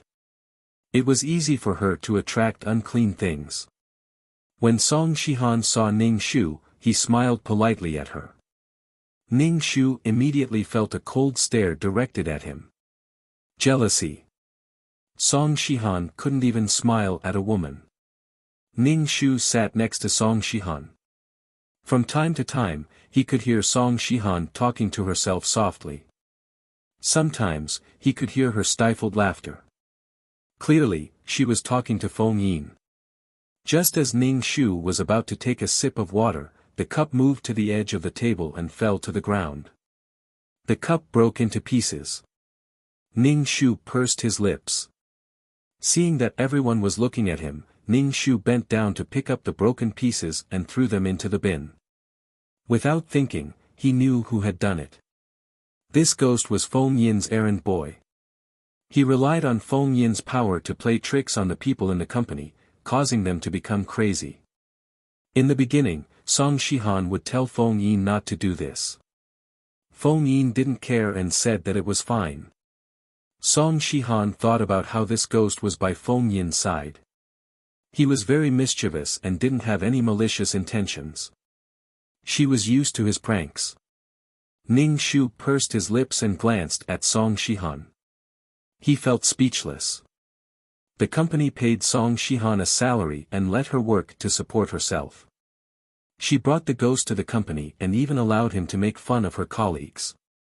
She was a white lotus, but she wasn't a saint. Moreover, her worldview was very strange. She would even sympathize with a very pitiful ghost. She didn't act like this even when she met a pitiful person. Indeed, if you marry a chicken, you have to follow the chicken. If you marry a dog, you have to follow the dog. Ning Shu discreetly smeared the cow's tears on his eyelids. He saw the ghost who liked to play pranks looking at him smugly. He had a smug look on his face. Ning Shu took out a folded talisman paper. He deliberately used his hand to hold the talisman paper and slid it across the ghost's body. The ghost's body was touched by Ning Shu's talisman paper. Immediately, black smoke came out of it. He jumped and shouted, causing the lights in the company to be turned off and on again. The lights in the lights were sizzling. Ning Shu was shocked. He said to the extremely calm Song Shihan, "Is this company really unclean?" Ning Shu saw Feng Yin, who was dressed in red, sitting next to Song Shihan. Ning Shu had to pretend that he didn't see him at all. He didn't see, Feng Yin was looking at Song Shihan with an extremely affectionate gaze. The ghost was hurt by Ning Shu's talisman paper, but he didn't care. Ning Shu handed the talisman paper to Song Shihan and said, "I heard that this company is unclean. I specially went to ask for an amulet. This is for you." "Thank you, but it's okay," Song Shihan said. She didn't need the possession amulet at all. Song Shihan muttered softly, "Does wearing this mean that I can't get close to you?" Ning Shu's ears twitched. He knew that she was talking to Feng Yin, who was sitting next to her. "This kind of thing is useless to me." "Don't worry," Feng Yin said calmly. His voice was elegant and gentle, causing Song Shihan's ears to turn red. Ning Shu took out another folded talisman paper and said, "I asked for a few of them. I'll give you one for self-defense. In the future, I'll look forward to working with you." Song Shihan said, "It's okay. You were brought here by the company's boss. No one will dare to make things difficult for you." Ning Shu raised his eyebrows. These words had many meanings and were very complicated. What did she mean?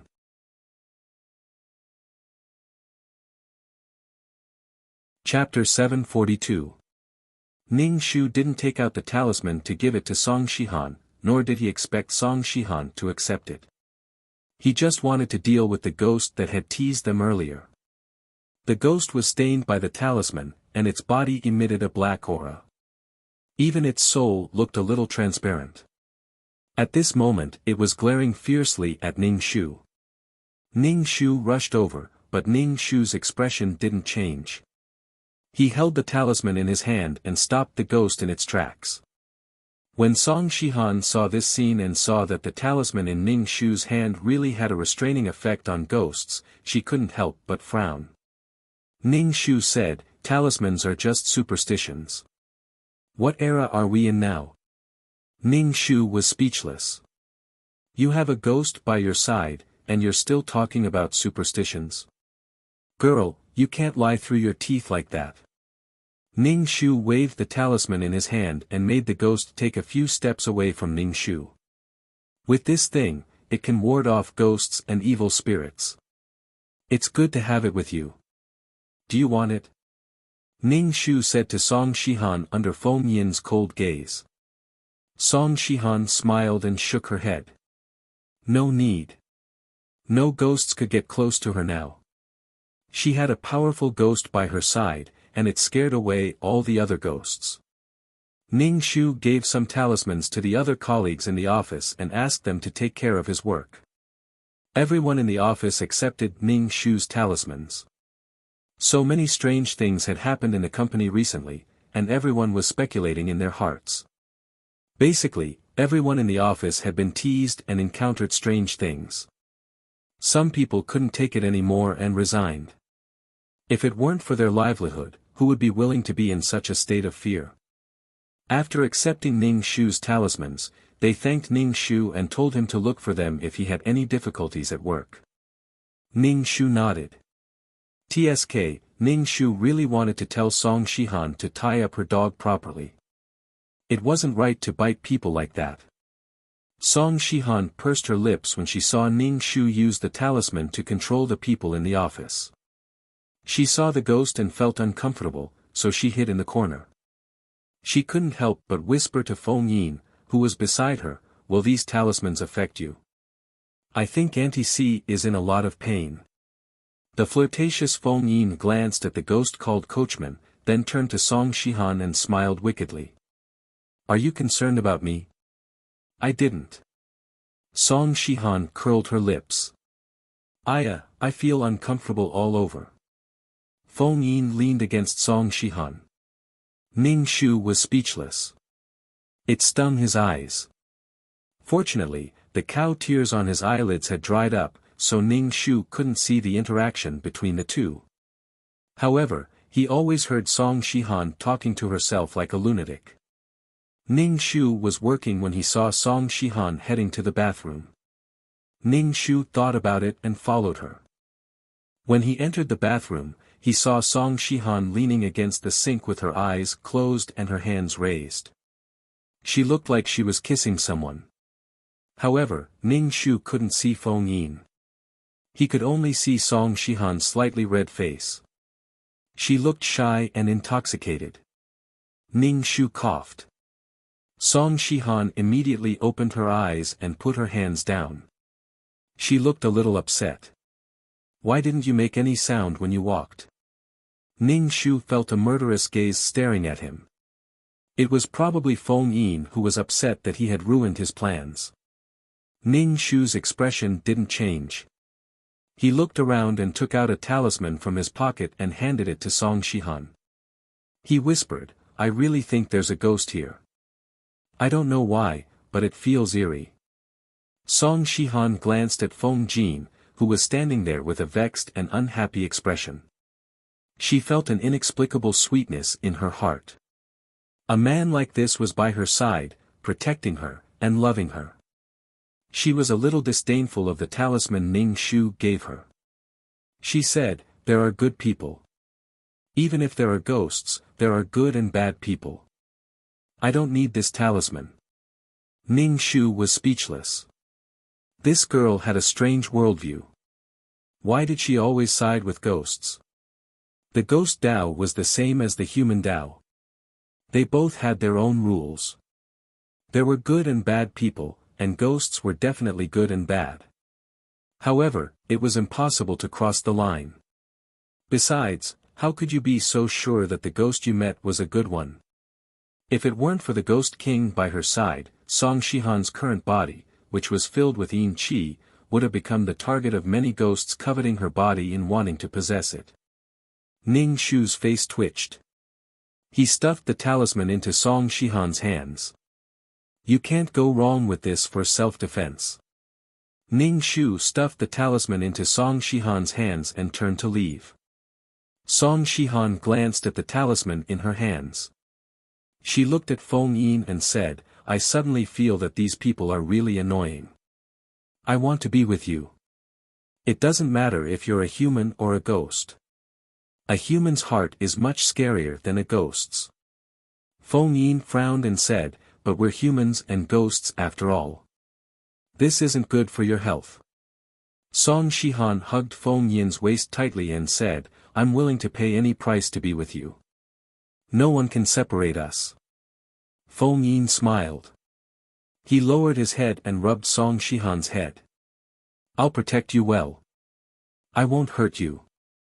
Feng Yin nonchalantly picked up the talisman in Song Shihan's hands and said to her, these low-level Taoist items are useless to me. Before Feng Yin could finish speaking, black smoke suddenly emerged from his jade-white hands. The yin qi and evil qi in his soul body surged out. Song Shihan felt as if her body had fallen into an ice cellar when she was surrounded by such an intense evil qi. However, she didn't care about herself. She hurriedly shouted at Feng Yin, what's wrong? What's wrong with you? Feng Yin's jade-like face was filled with evil qi. His eyebrows looked even more handsome. His eyes were red and his lips were dark purple. He looked unusually evil.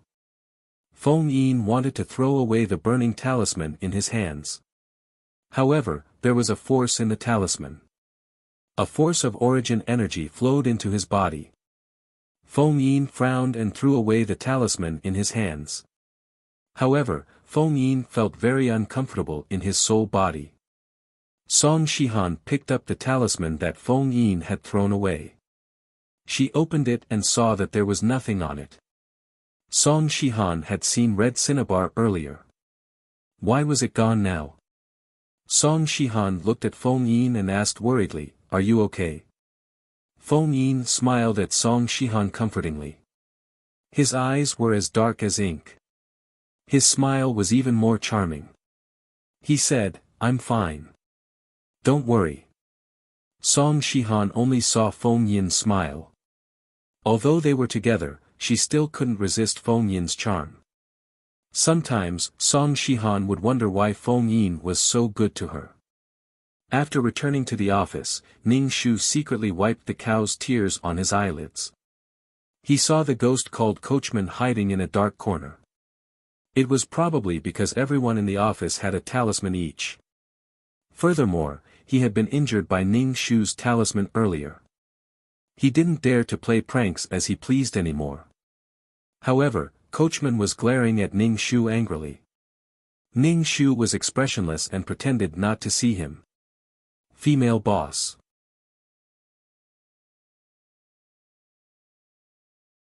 Chapter 743. Ning Shu couldn't figure out why Song Shihan would allow the coachman to tease the people in the company like this. What good would it do her? This was something that could be solved with just a word from her. She probably treated the coachman as her younger brother and was just being naughty. Moreover, the people she was teasing were colleagues who didn't get along with her. Song Shihan just let it be. Ning Shu saw Song Shihan come back from the bathroom. Her face was a little pale, and there was a dark aura between her brows. There was also a faint black line in the middle of her forehead. It was obvious that the evil aura had entered her body. Her body couldn't withstand the sweet interaction with Feng Yin, who had cultivated for 1,000 years and had evil aura and Yin aura as his body. Kissing or doing indescribable things was the price of overdrawing one's life. It looked sweet, but what awaited Song Shihan in the future was her soul being scattered. Tao Qin died early, so she didn't know how Song Shihan and Feng Yin resolved this conflict. Song Shihan and Feng Yin were the male and female leads of this world. They wouldn't separate easily.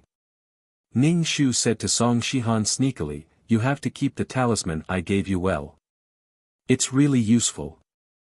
Song Shihan's expression wasn't very good.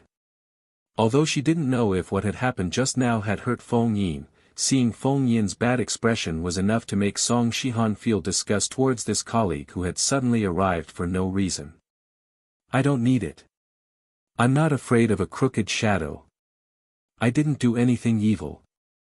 I'm not afraid of ghosts," Song Shihan said angrily. "You're talking about ghosts. You're making everyone restless. Everyone's on tenterhooks." Song Shihan sat in her office chair. It was just a relationship. These people were annoying. So what if they were ghosts? She was willing to be with ghosts. They even insisted on giving her the talisman. What a busybody. Song Shihan looked very irritated and agitated. This was evil aura entering her body and disturbing her magnetic field. Song Shihan couldn't control her emotions now. Ning Shu shrugged. "I'm just saying. Why are you so angry?" "I'm not angry. I just think that you're a strange person," Song Shihan said with some agitation. Feng Yin saw that Song Shihan was angry, so he whispered into her ear, "Shihan, don't be angry. I'm fine. That talisman won't hurt me." Song Shihan's heart ached for Feng Yin.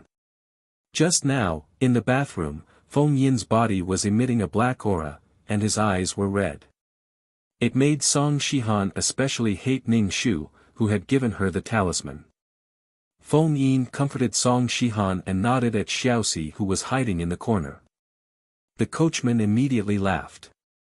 Ning Shu revealed a ferocious smile, causing the black aura on his body to thicken. Ning Shu saw this and knew that Feng Yin wanted this ghost to kill him. Ning Shu's expression did not change. He pretended that he did not see anything.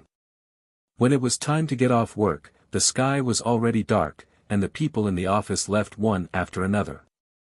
Song Shihan also left, and Feng Yin followed beside her.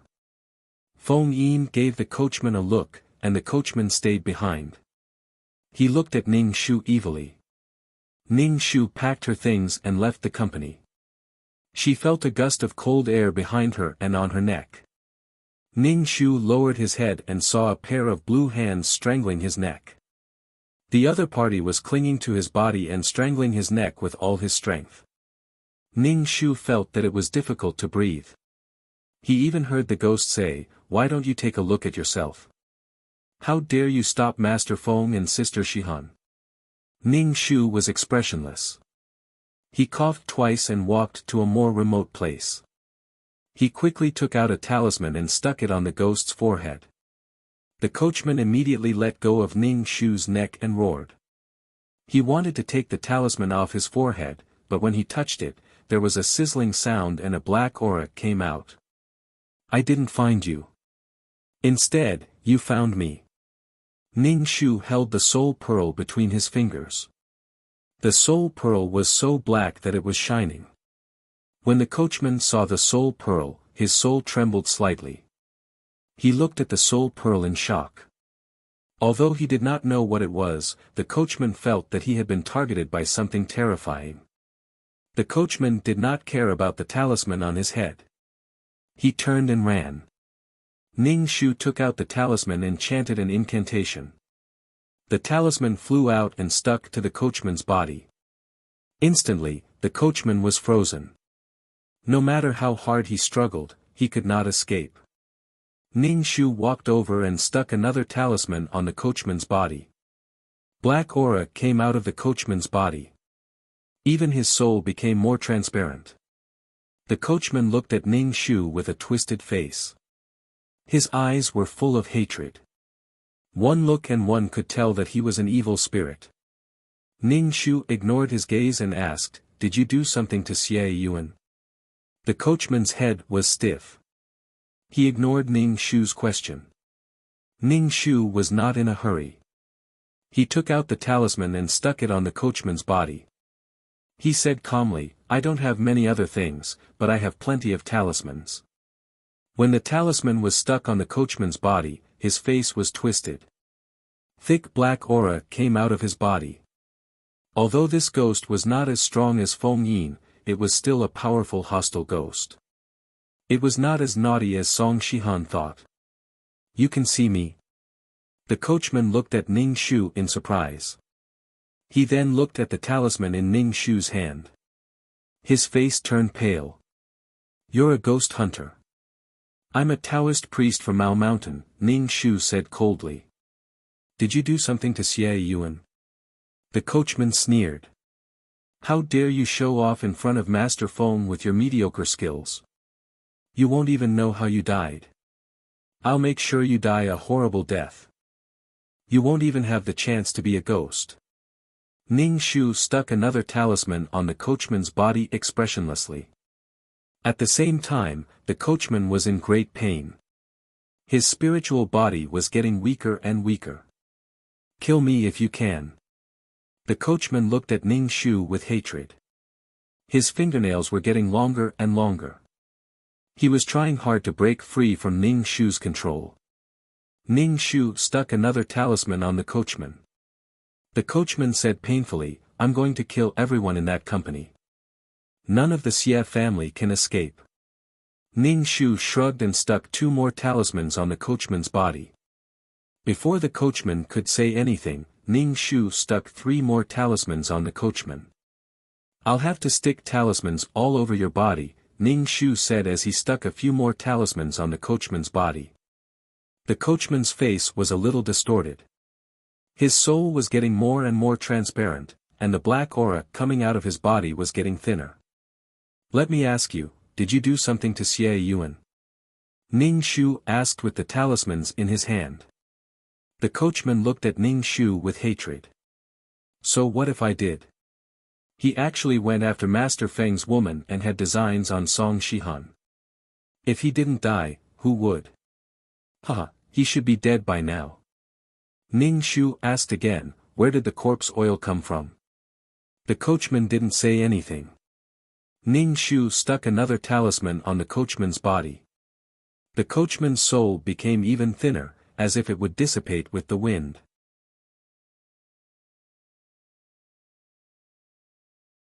Chapter 744. When the coachman saw Ning Shu sticking stickers on him expressionlessly, he couldn't help but feel a trace of fear in his heart. Especially when he saw a round black bead in her hand. The bead was trembling slightly, which made the coachman feel as if he was facing a formidable enemy. If this went on, his soul would definitely scatter. Even ghosts were afraid of evil people. Ning Shu looked a little impatient. Let me ask you one last time. What's going on with Xie Yuan? The coachman looked wronged and his face was distorted. He said reluctantly, of course, Song Shihan made this corpse oil. That man should look at himself in the mirror. Master Feng gave Song Shihan a bottle of corpse oil and said that as long as she applied it on him, that man would stop pestering her. Song Shihan has been annoyed by that man for a long time, so she naturally listened to Master Feng. He thinks that he can do whatever he wants because his family is rich. He can't even compare to Master Feng's toenails. Master Feng is too kind. I should have just killed him, the coachman said viciously. Ning Shu thought to himself, ha ha ha. Ning Shu's heart was full of sarcasm. If it weren't for Feng Yin, Song Shihan would probably be with Xie Yuan now. Was Xie Yuan bad? Not bad. His family was rich, and he was also a person who had returned from studying abroad. He looked. Well, his face was full of bruises now. Ning Shu still didn't know what he looked like. Feng Yin probably gave Song Shihan the corpse oil to test her. Oh, haha, your unwavering love. I'm done. Let me go. The coachman lifted his chin slightly and said to Ning Shu. Ning Shu was expressionless. If you didn't hurt anyone, I would naturally let you go. But now, Ning Shu let go of the soul bead in his hand. The soul bead suddenly flew towards the coachman and crashed into his soul. The coachman's face was distorted. You'll die a horrible death. Master Feng will. Before he could finish, his soul was absorbed by the soul bead. Ning Shu held the floating soul bead. The soul pearl was extremely black, the kind of pure black. Ning Shu held it in his hand and could feel the surging soul power inside. However, this thing would only enter and not exit. It would only absorb soul energy endlessly. Ning Shu suspected that if this thing grew stronger, it would absorb her soul. Ning Shu hailed a taxi and returned to the villa. Not long after Ning Shu left, a red-robed Feng Yin appeared. He lowered his head and looked at the talisman on the ground. With a wave of his hand, the talisman was sucked into his palm. The talisman paper immediately turned black and turned into ashes. Feng Yin narrowed his eyes slightly and instantly disappeared. When Ning Shu returned to the villa, he saw Xie Yuan sitting on the sofa watching TV with a bruised face. When she saw Ning Shu, she greeted him weakly. Ning Shu ignored him and sat on the sofa. He picked up the fruit from the fruit plate and ate it. Xie Yuan stared blankly at Ning Shu.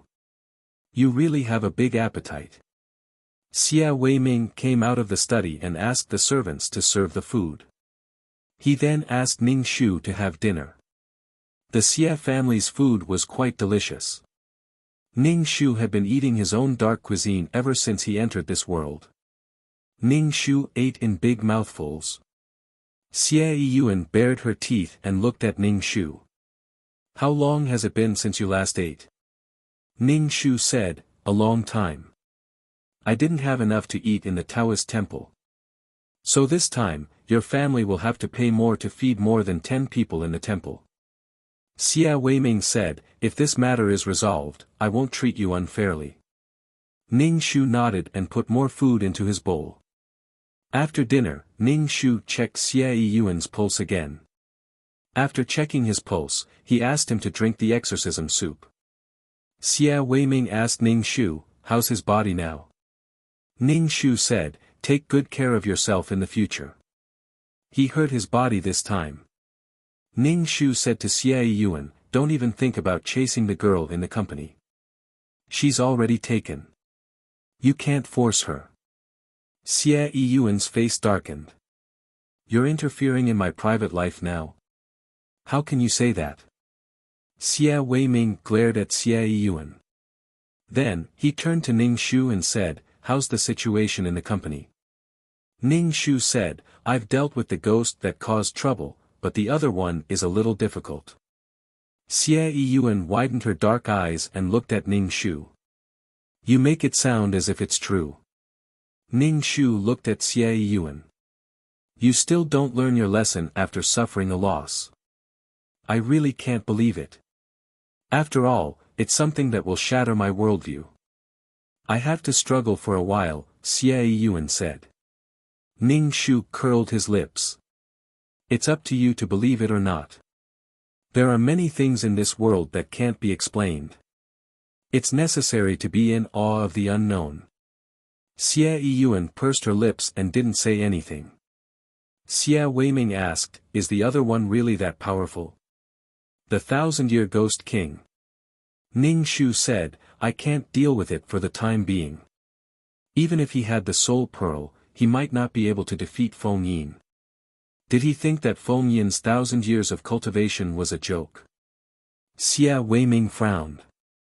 Why are these things piling up in the company? Sigh, because of love. Ning Shu returned to his room and took out his cloth bag. After thinking for a while, he decided to set up a formation in the company while it was dark. Ning Shu slung the cloth bag over his shoulder and prepared to go to the company. Xie Weiming saw that Ning Shu was about to go out and asked, where are you going? I'm going to the company to do something, Ning Shu said. Xie Yuan saw that Ning Shu was carrying a big bag and couldn't help but say, I'm embarrassed to see you so serious. Ning Shu was speechless. I'll go with you and see if we can see the ghost, Xie Yuan said. Ning Shu sneered. You'd better stay at home. Your body is weak and sickly. You'll definitely be possessed by the ghost. You're courting death. Go ahead. Xie Weiming glanced at his son and said kindly to Ning Shu. He even asked his chauffeur to send Ning Shu. When they arrived at the company, Ning Shu got out of the car and stuck a talisman on it. He said to the chauffeur, wait for me here. Ning Shu entered the company alone. He took off the cloth bag and took out the soul pearl and the compass passed down by the founder. He would use these two items to hold the formation. Ning Shu recited the incantation and began to set up the formation according to the props given to him by the company. Ning Shu set up two formations. One was the Yang Gathering formation and the other was the Immortal Binding formation. He hoped that these two formations would have a suppressive effect on Feng Yin. Ning Shu placed the soul pearl and the compass on the ceiling and recited the incantation. The formation became visible and then dimmed. In the end, it was hidden. Ning Shu instantly felt that the yang qi in the office was gathering very slowly. Because it was night time, the yin qi was already strong. If it was daytime, the yang qi would be abundant. After doing these things, Ning Shu went downstairs with the cloth bag and got into the car to return to the villa. Master Immortal, can you give me a few protective talismans? Ning Shu asked the chauffeur. I'm willing to pay for them. Ning Shu nodded. Sure. He gave the chauffeur a few talismans. I'll give you a discount. 1,000 yuan. The chauffeur was speechless. After returning to the villa, Ning Shu went back to his room. He took a shower and sat cross-legged on the bed to cultivate.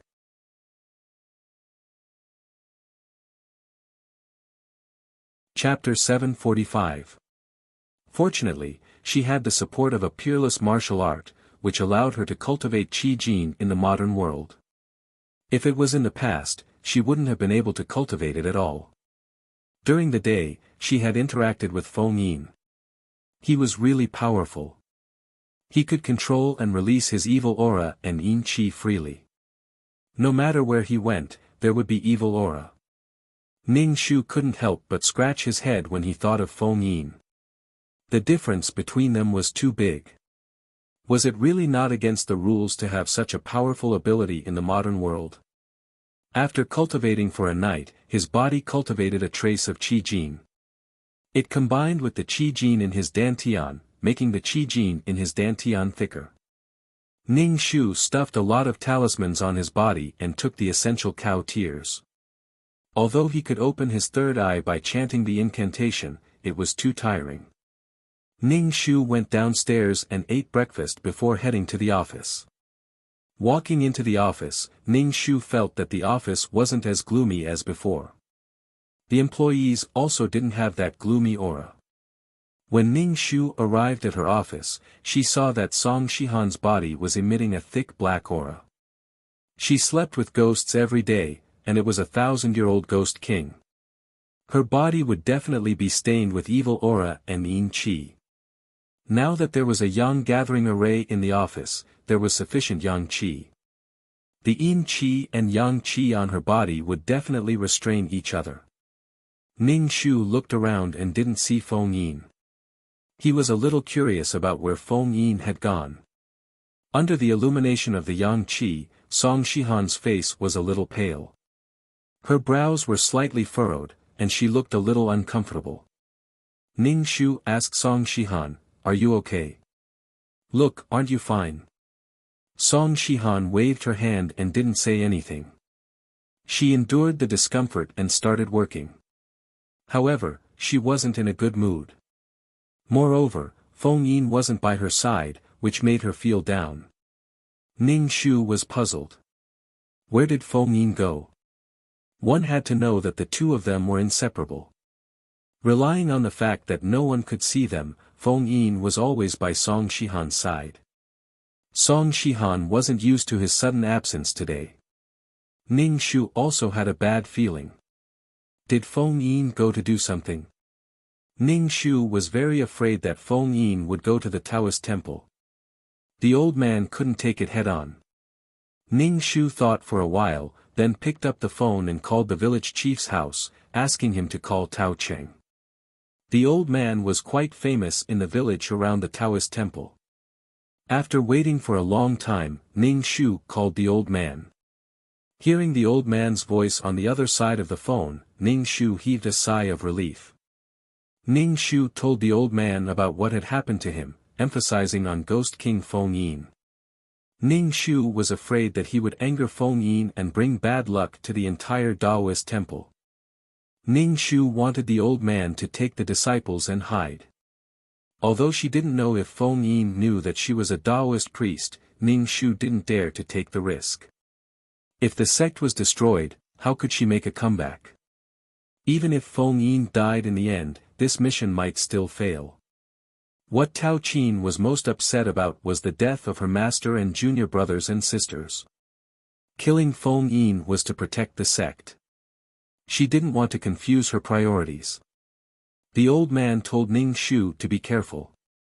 He would think of a way to persuade Ning Shu not to fight the Ghost King head-on. Ning Shu also told him about the Ghost King and a woman. When the old man heard Ning Shu's description, he said anxiously, "If you can save her, hurry up and save her. If she continues to stay with the Ghost King, she will definitely become a walking corpse. Her soul will be destroyed." Ning Shu rolled his eyes and said, "They are truly in love. The two of them can't bear to part. Even if they die, they won't regret it. To have such love in life, I can die without regrets." The old man was speechless. "What the hell are you talking about? Humans and ghosts are different. Forcing a relationship will be condemned by the heavens. Also, the unlucky person isn't a ghost," the old man said. "I know. I'll try to persuade her, but there's not much hope. That ghost looks peerless and unparalleled," Ning Shu said.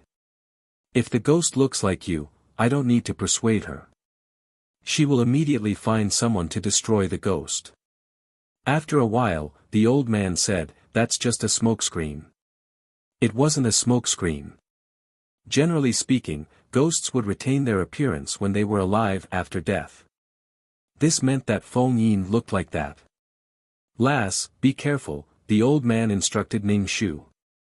Ning Shu repeated, Master, you must be careful. Junior brothers and sisters, too. The old man nodded and said, if you encounter a ghost, do so if you can. Isn't that the job of monks? Ning Shu said. According to what you're saying, it's ridiculous to kill every ghost we catch. Although we rely on this to make a living, we still have to accumulate some merit. If we can kill less, it's best, the old man said angrily. Ning Shu thought of the coachman he had killed and said, what if a ghost is rotten to the core and refuses to repent? What if we can't release it? What's the point of releasing it if we can't release it? Destroying it is also a merit, the old man said. Finally, he reminded Ning Shu to be careful before hanging up. After hanging up, Ning Shu sighed in melancholy. When he returned to the office, he saw Song Shihan sweating profusely. Her face was very pale. Black smoke was coming out of her body, but it dissipated when the yang energy shone on her. The yang energy gathered by the spirit gathering array was not harmful to others. It felt very comfortable. The employees today were in a completely different state from yesterday. However, the yang energy was painful for Song Shihan. Ning Shu asked Song Shihan, are you alright? Song Shihan did not know what was going on. She felt very uncomfortable staying in the office. She had never felt this way before. Song Shihan could not help but look at the office door, wondering when Feng Yin would appear. Her body was really uncomfortable. Song Shihan leaned on the desk in discomfort. Ning Shu took out a talisman and gave it to Song Shihan. He said, take this with you. It's quite useful. Song Shihan did not take the talisman. This kind of talisman would hurt Feng Yin. Seeing that Song Shihan did not want the talisman, Ning Shu did not force her. He put it away. After all, her talisman was not cheap. The servants of the Xie family bought talismans for thousands of yuan each. Moreover, the sales were very good. Even Xie Weiming bought a lot. Song Shihan was in so much pain that the veins on her forehead bulged. She let out a soft moan. Her body was emitting a thick black aura. Ning Shu could not help but raise his eyebrows. There was actually so much yin energy in Song Shihan's body. Song Shihan, sleep at work.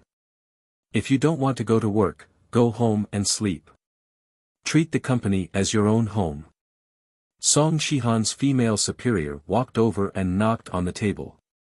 Song Shihan wanted to force herself to sit up straight, but she did not have any strength.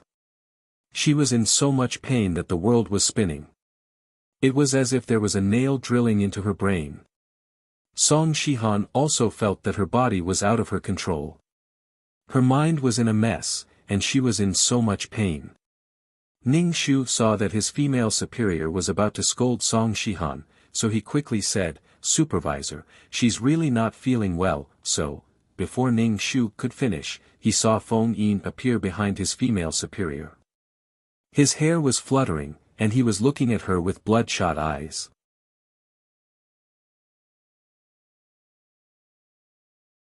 Chapter 746.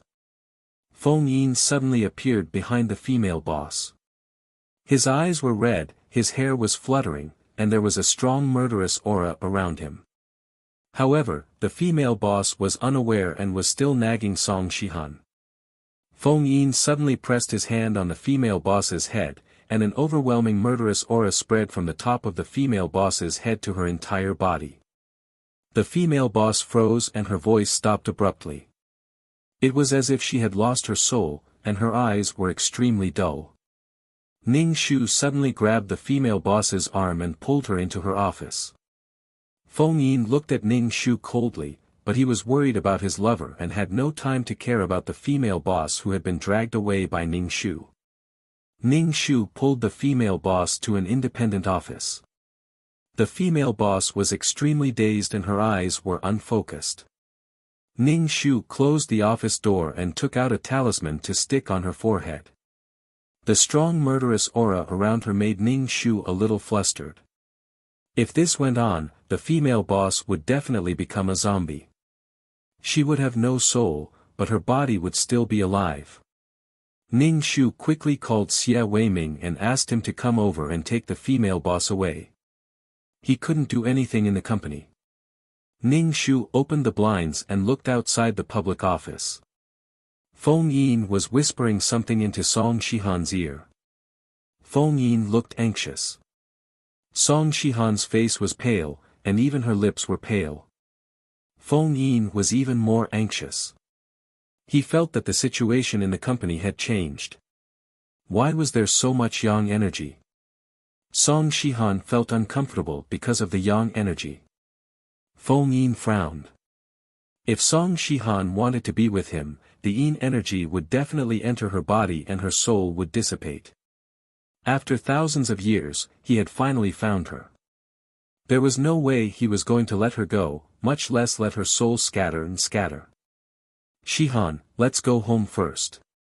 Let's go home, okay? Feng Yin's tone was extremely gentle. Song Shihan felt cold and hot all over her body. The alternating cold and heat made her feel very uncomfortable. When she heard Feng Yin's words, she picked up her bag from the table and prepared to leave. Song Shihan even had some difficulty standing up. Feng Yin held her waist and Song Shihan's body was almost pressed against Feng Yin's. In the eyes of others, Song Shihan was walking with her body tilted. He staggered, but he didn't fall. When Ning Shu saw that Feng Yin and Song Shihan had left, he took out a few more talismans and stuck them on his superior's body. Without any tools, Ning Shu had no way to expel the evil spirit from her body.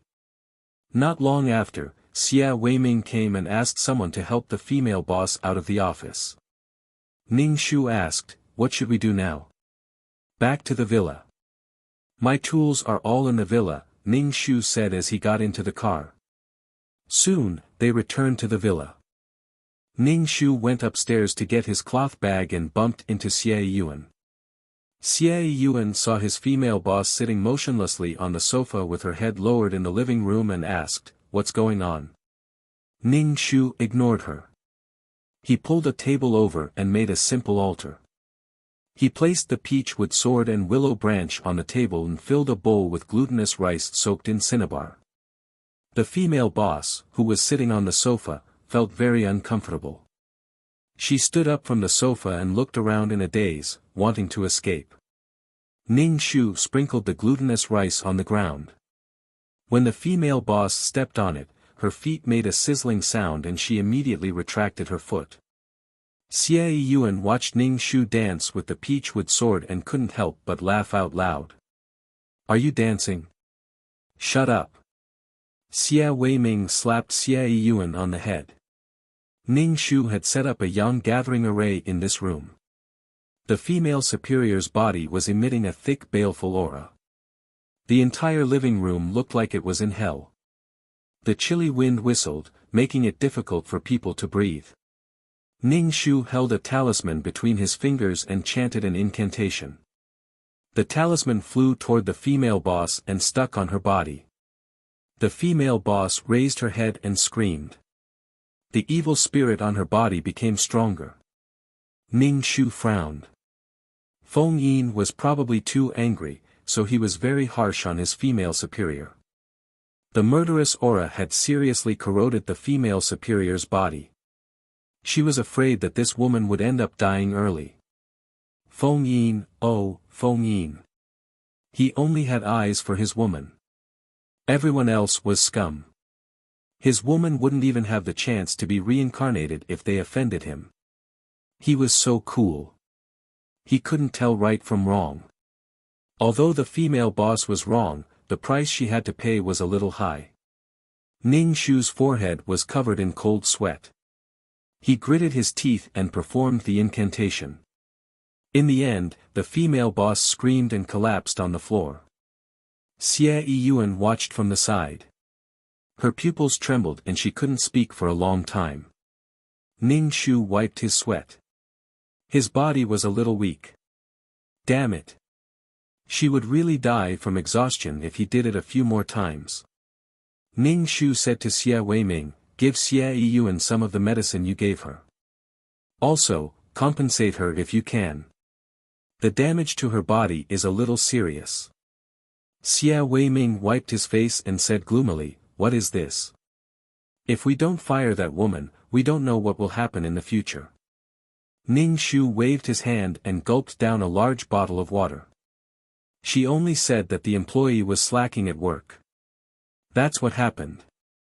If you fire her, all the employees in your company will turn into ghosts tomorrow. No, they would only become nourishment for Feng Yin. Xie Weiming's face was distorted. He sighed and said, what should we do then? Should we call your master over? Ning Shu shook his head. He wouldn't call the old man over. If he did, what would happen to the children in the Taoist temple? Xie Yiyuan moved closer to Ning Shu and asked, what were you doing just now? The wind was strong and the wind was cold. It was like a special effect. Ning Shu was speechless. Your bad luck is because of your mouth. If you didn't flirt with Song Shihan, you would have been punished by Feng Yin. Song Shihan couldn't stand it and smeared corpse oil on you. Wasn't it because you couldn't take it? Xie Yiyuan said. The injury on Xie Yiyuan's face was much better than before. It could also be seen that Xie Yiyuan looked like a bear. He was quite handsome. Of course, he was far from being comparable to Feng Yin. He had a kind of roguish and yuppie temperament. Ning Shu pursed his lips. He would take Xie Yiyuan to see a ghost one day and completely shatter his worldview. Xie Weiming gave his female superior nearly 2 months of leave to recuperate and take paid leave. After finishing these things, it was time for dinner. Ning Shu ate 3 bowls of white rice. Xie Yiyuan was a little speechless. Is your Taoist temple that poor? It was as if he hadn't eaten in 8 lifetimes. Ning Shu felt that Xie Yiyuan was an eyesore. He said faintly, there are more than 10 children in the Taoist temple. They are all orphans. It's like an orphanage. How rich can they be if they rely on my master's feng shui, exorcism, and fortune-telling? Xie Yiyuan saw that Ning Shu was angry, so she raised her hand and said, I'm just saying. Don't be angry.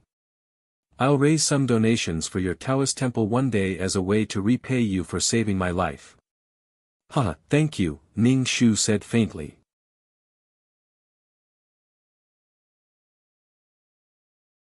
Chapter 747. While Ning Shu had exorcised the evil, Song Shihan was not feeling well. The yin qi in her body had been stimulated by the yang gathering array. When she returned home, she lay on the bed and felt very uncomfortable. Feng Yin hugged Song Shihan with heartache, but his approach only made things worse for her. Song Shihan was in a daze. The yin qi in Feng Yin's body had entered her body. The yin qi had been corroding Song Shihan's body for a long time. If this continued, her soul would be annihilated and she would become a body without a soul. Song Shihan's eyes were unfocused. She buried herself in Feng Yin's chest and asked in a hoarse voice, Feng Yin, am I going to die? Don't talk nonsense. I won't let anything happen to you. Feng Yin gritted his teeth and said, you can't die without my permission. Tears fell from the corners of Song Shihan's eyes as she smiled. I'm already satisfied to have met you in this life. Even if you want me to die now, I'm willing. But I really, really want to be with you. Song Shihan raised her hand and touched Feng Yin's face. It was cold to the touch. You've always been like this, and I'll slowly grow old. I might as well die now. Feng Yin's eyes were red as he hugged Song Shihan tightly. His red eyes were filled with hesitation and struggle. His body trembled slightly. Feng Yin asked Song Shihan in a low voice, I want you to stay by my side forever. We can live forever. Are you willing? Song Shihan smiled. I'm willing. But now, I feel like I'm going to die. A white pearl slowly appeared from Feng Yin's body.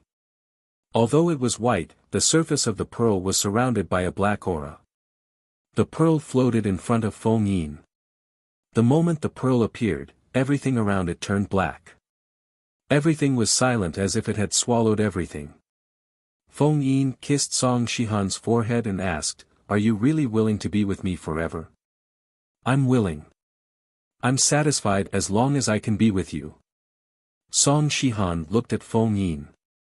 She looked at his eyebrows, nose, and lips. Feng Yin smiled and looked even more magnificent. He said dotingly, "Good girl." Feng Yin reached out and grabbed the bead, placing it next to Song Shihan's mouth.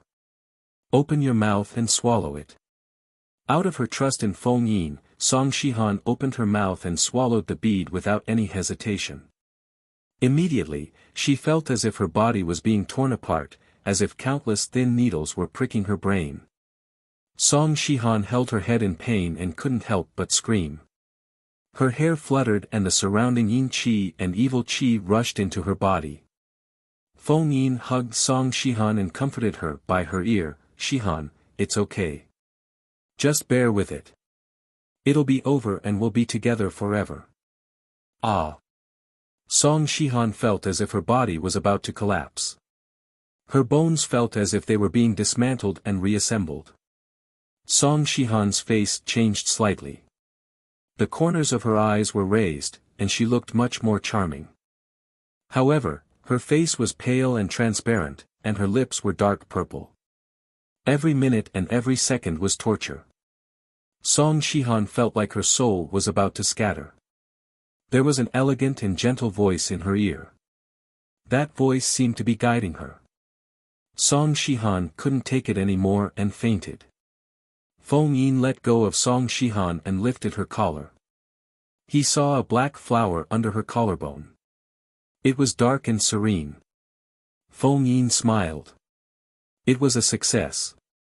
Feng Yin lay down and hugged Song Shihan. From then on, they would be together forever. When Song Shihan woke up, she didn't feel any pain. She turned her head and saw Feng Yin's sleeping face. She couldn't help but trace his facial features with her fingers. Her fingers stopped on her lips as Song Shihan stared at Feng Yin's lips in a daze. Song Shihan was in a daze when someone suddenly grabbed her wrist. Feng Yin opened his eyes and looked at Song Shihan mischievously. Song Shihan's face turned red as she asked in a daze, "I'm not dead." "Silly girl."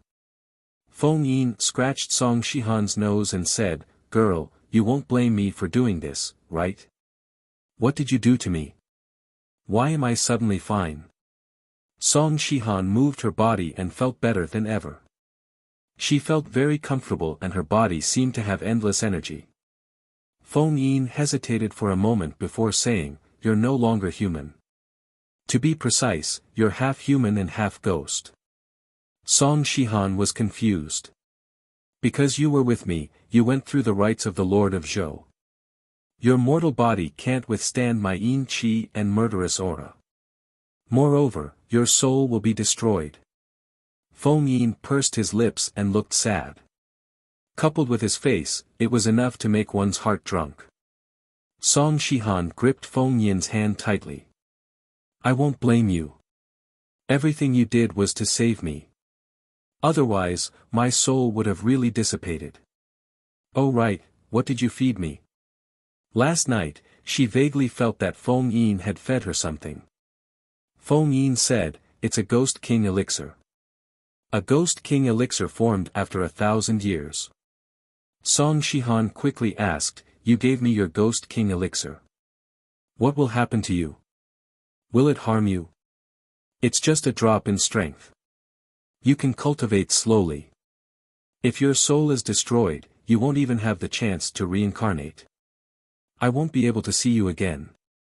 A Ghost King elixir is nothing." Feng Yin placed his hand on Song Shihan's head. He was gentle and affectionate. "As long as you're by my side, I've lived until now just to meet you again."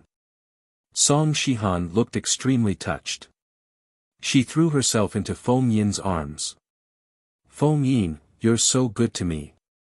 As long as I can be with you, I want to be with you. Song Shihan raised her head and kissed Feng Yin. She pressed Feng Yin under her body and mumbled, I'm a ghost now. I should be fine, right? As you wish. There won't be any harm. Feng Yin chuckled. The next day, Ning Shu came to work and saw Song Shihan sitting in the office chair as if nothing had happened. Ning Shu was deeply stunned. Based on Song Shihan's condition, she shouldn't have been able to come to work today. In such a situation, even if she didn't die, she would be skinned alive. However, Song Shihan's condition was very good. The only thing was that her face was a little pale and lacked vitality. However, her chest was rising and falling slightly. She was breathing. She was alive. This situation was really strange.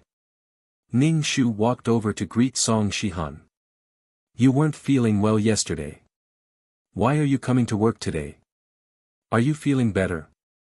Song Shihan raised her head and glanced at Ning Shu. She said coldly, thank you for your concern. I'm much better.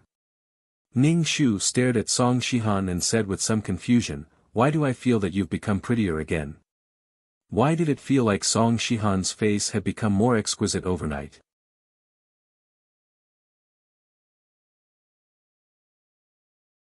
Chapter 748. Ning Shu was deeply puzzled. She had been half dead the day before, but today, she was reborn. The corners of Song Shihan's eyes were slightly raised, making her look more charming. She was full of femininity. Previously, Song Shihan was pretty, but she was like a green fruit. She wasn't as feminine as she was now. Ning Shu, what was he playing at? He felt like he was retarded. Ning Shu stared at Song Shihan's face, but he didn't sense any yin qi or murderous aura on her. He was dumbfounded. Ning Shu returned to his seat, his heart full of questions. Ning Shu discreetly wiped the cow's tears on his eyelids and looked around. He didn't see Feng Yin. Where did he go? After wiping the cow's tears, Ning Shu saw that Song Shihan next door was emitting a ghostly aura. Ghostly aura. Only ghosts would have ghostly aura. Why was there ghostly aura on Song Shihan? She wasn't a ghost now. Ning Shu scratched his head, puzzled. Looking at Song Shihan's calm appearance, Ning Shu suspected that his yang gathering formation had failed. Why didn't it have any effect on Song Shihan? She had yin qi and murderous aura in her body. It would be very uncomfortable in a place full of yang qi. But now, she was completely fine. Ning Shu felt very stifled. Very stifled. Ning Shu coughed and was about to speak to Song Shihan when she turned to look at Ning Shu and said calmly, sorry, I have to work. Please don't disturb me. Ning Shu's heart was scratching. He turned around and saw a ghost squatting in a dark corner. This ghost was eyeing Song Shihan covetously. Ning Shu hadn't seen this ghost before. Was it a newcomer? He had just gotten rid of one, and now there was another one. Fortunately, there was a yang gathering formation in the office. He didn't dare to come over. He could only squat in a dark corner and stare at Song Shihan as if she was a piece of fat meat. Ning Shu was puzzled. When he went to the bathroom, he saw two ghosts squatting there. Ning Shu was speechless. What's going on? Is Xia Weiming's company going to become a place for ghost parade? Ning Shu was an idiot the entire time. However, since these ghosts did not harm anyone, Ning Shu had no reason to kill them. Things were out of his control. Ning Shu finally understood what was going on. Ning Shu took out a talisman to immobilize a ghost. This ghost's eyes were rolled up, and there were strangulation marks on its neck. It was obviously a hanged ghost. Dao priest. Hanged ghost stuttered. He had to stuff his tongue back into his mouth when he spoke.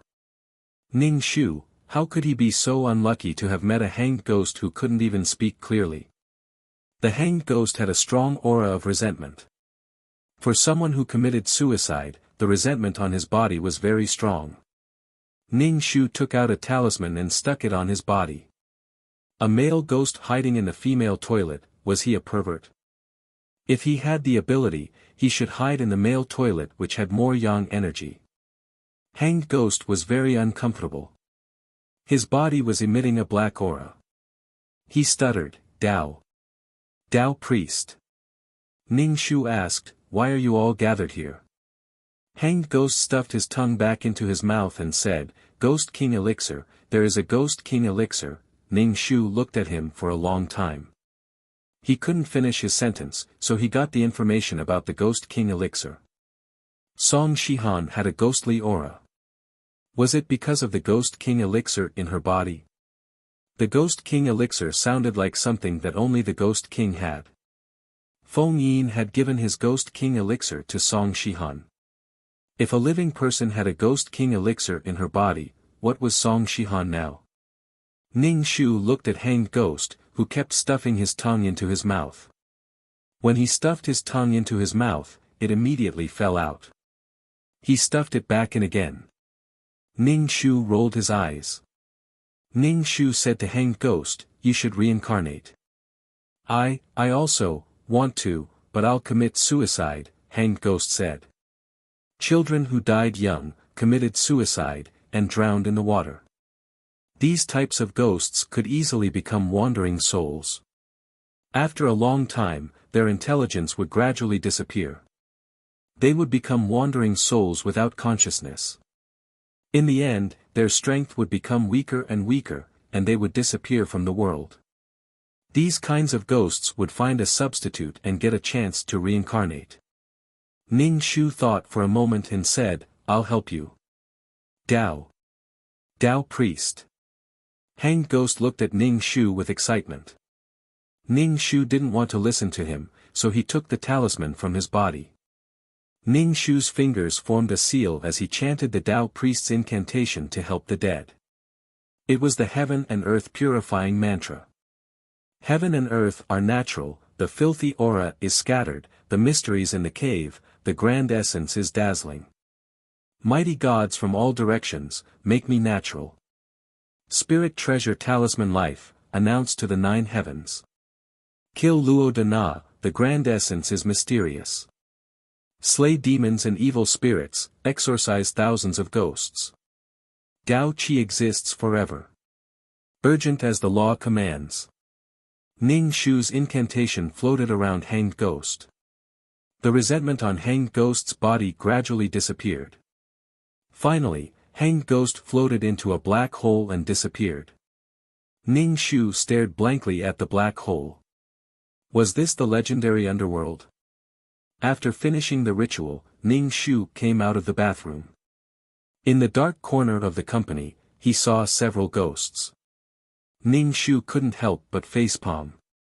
He was speechless. Obviously, these ghosts were here for the Ghost King Dan.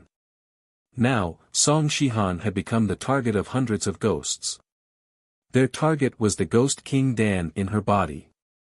Ning Shu called the old man and asked him about the Ghost King Dan. After waiting for a long time, Ning Shu called back and told the old man about the Ghost King Dan. Now that the Ghost King Dan was in a living person's body, there would definitely be a big mess.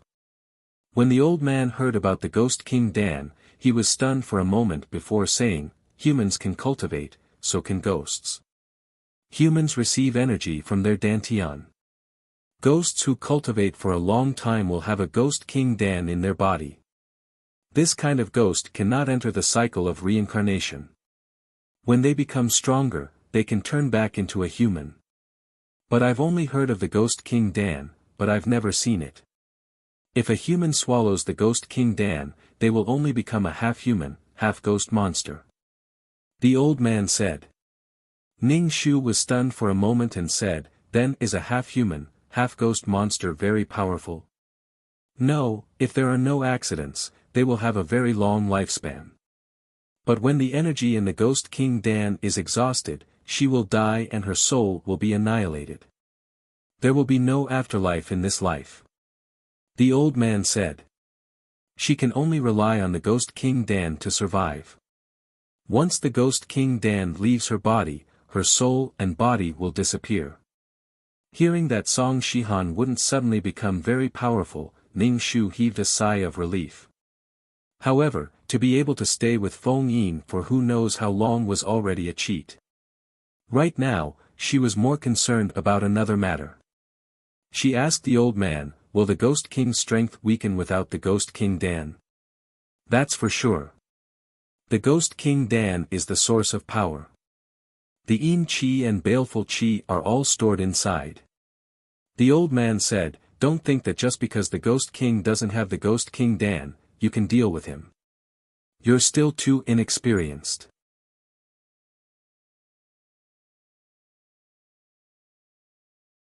Chapter 749. The old man knew what his disciple was capable of and said over the phone, Old Xie's son has been saved. Get the money and come back quickly. Ning Shu, I want to destroy the Ghost King, but Old Xie's company is full of ghosts now, Ning Shu said. Old Xie said that if this matter is resolved, he won't mistreat us. Bullshit. You can't deal with the Ghost King. It doesn't matter if the money is less, don't put yourself in danger. Ning Shu was also helpless. He said, Master, take care of yourself. I'll be back soon. Ning Shu hung up the phone and returned to the office. He saw Feng Yin standing beside Song Shihan in a red shirt. He didn't know if it was because of the loss of the Ghost King pill, but he felt that Feng Yin's soul had changed. Previously, Feng Yin's soul was very solid, just like a real person. But now, it didn't feel like that. Moreover, there was some black qi coming out of his body. He wasn't like this in the past. He could control and release his yin qi freely. Anyway, it gave Ning Shu the feeling that he was watching a video. It went from super clear to smooth, and he felt like he was in a fog. The red shirt on his body wasn't as bright as before. It seemed that losing the Ghost King pill had a big impact on Feng Yin. In order to save Song Shihan, he gave up his Ghost King pill. Ning Shu wiped away his tears. He was so touched that he cried. True love. In the future, he could live as long as the heavens and be together for endless years. However, he didn't know if he would get tired of facing the same person for endless years. Who could guarantee that he would always love, that his passion wouldn't fade, and that he would love tirelessly? Otherwise, how did the 7-year itch come about? Feng Yin and Song Shihan were intimately intimate, taking advantage of the fact that others couldn't see them. Ning Shu drank a mouthful of water silently. There was a ghost couple being lovey-dovey beside her, and she had to pretend that she didn't see anything. Feng Yin kissed Song Shihan's hair and reached out to grab the ghost hiding in the corner. He wiped out the ghost's consciousness and turned it into a ball of soul power, which Feng Yin absorbed. When Ning Shu saw this, he had a bad feeling in his heart. Feng Yin no longer had the Ghost King Dan, but with his cheat-like ability to absorb other people's soul energy, it was only a matter of time before he returned to his peak. At that time, what would be the point of fighting? Feng Yin had exterminated all the ghosts that were hiding in the building and coveting the Ghost King Dan in Song Shihan's body. These ghosts became Feng Yin's energy source. Ning Shu pursed his lips. Things were getting more and more complicated. Although the ghost bees were trying to snatch the Ghost King Dan from Song Shihan's body, they were also there to help Feng Yin farm monsters. If Feng Yin absorbed the soul energy, he would definitely grow stronger quickly. Now, ghosts with some strength or wandering ghosts were just food for Feng Yin. His heart was stifled. He had to strike first to gain the upper hand, but how? Ning Shu typed furiously on the keyboard. She was very irritated. Perhaps in the plot, Feng Yin had used this method to solve the problem of Song Shihan's evil spirit entering her body and turning her into ashes. Until it was time to get off work, Ning Shu still couldn't come up with a solution. In the face of powerful strength, no matter how many tricks there were, it was useless. It was unfair. Her progress in martial arts cultivation was so slow, but others took the initiative to send monsters to her. The suppression in the modern world was too great for her. She had to improve her martial arts value. Perhaps it was because her martial arts value was still too low. When her martial arts value reached the thousands in the future, she didn't believe that there would still be such a great suppression. After work, Song Shihan packed up her things and left. Ning Shu sighed and also got off work. He would come back at night when there was no one in the company. When Ning Shu left the company, he saw Xie Yuan, who was supposed to be recuperating at home, talking to Song Shihan face to face. Song Shihan's expression was very impatient, but Xie Yuan looked quite happy. Ning Shu wiped the ox's tears on his eyelids and saw Feng Yin next to Song Shihan. His body was emitting a black aura and his eyes were red. He was looking at Xie Yuan with a faint smile. However, Xie Yuan didn't notice it at all. He actually wanted to reach out and hold Song Shihan's hand to take advantage of her. Ning Shu was speechless. He was simply tired of living. As long as he lived, he wouldn't stop courting death. She didn't want to waste her effort to save him again. If it happened again, there would be no need to save him. He would be finished. Ning Shu shouted at Xie Yuan, Xie Yuan.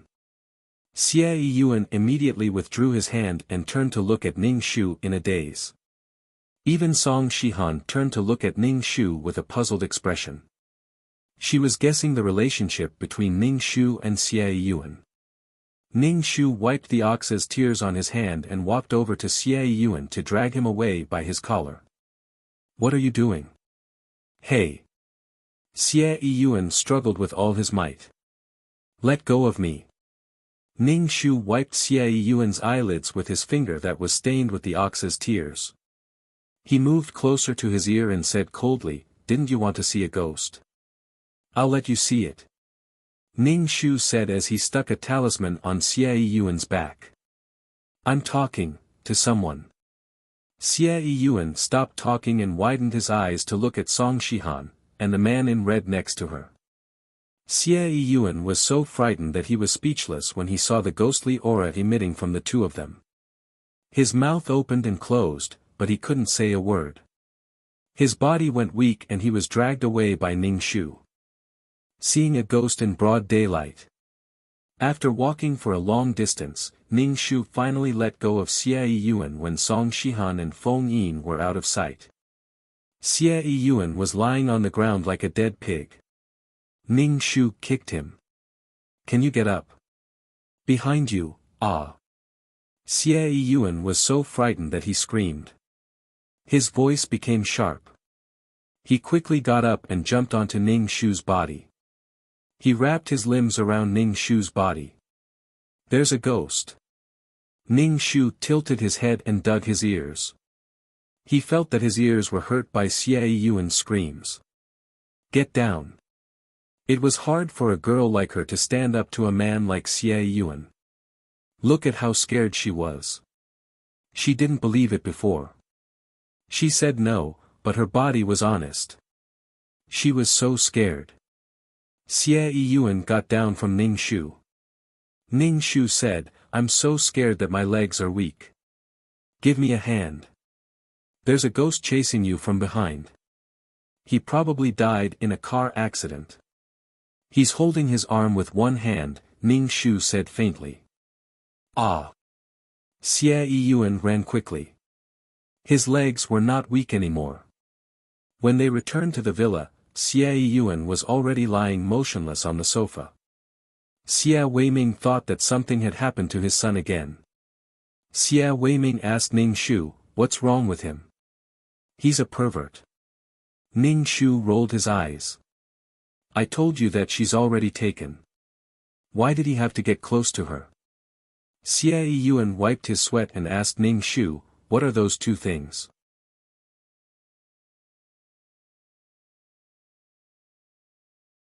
Chapter 750. Xie Yuan was still in shock. Ning Shu asked, "Why do I think Song Shihan is also a ghost?" Ning Shu smiled. Of course. Xie Yiyuan's face turned pale and trembled. No way. Xie Weiming frowned. Ning Shu asked, what's the situation now? Ning Shu sighed. It's a little complicated. I'm caught off guard.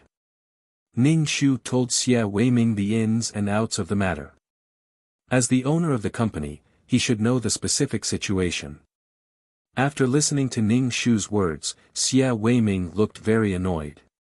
Does the Xie family owe them something? There's no end to it. If I stay in the company, thousands of ghosts will invade. If I fire them, they will take revenge on me. It's really... Xie Weiming frowned. Ning Shu said, why don't you ask your master to come here? He should have a way. Ning Shu said, master said that he can't deal with the Ghost King. Besides, I've already saved Xie Yiyuan. He wants you to give me the money. I want it back. Xie Weiming almost jumped up and begged Ning Shu, Immortal Master, please help me with this matter. You can't just leave the stall like this. God cares for all living things. There are so many employees in the company. Please help, Xie Weiming said. Ning Shu pursed his lips. The problem was that he couldn't win against them.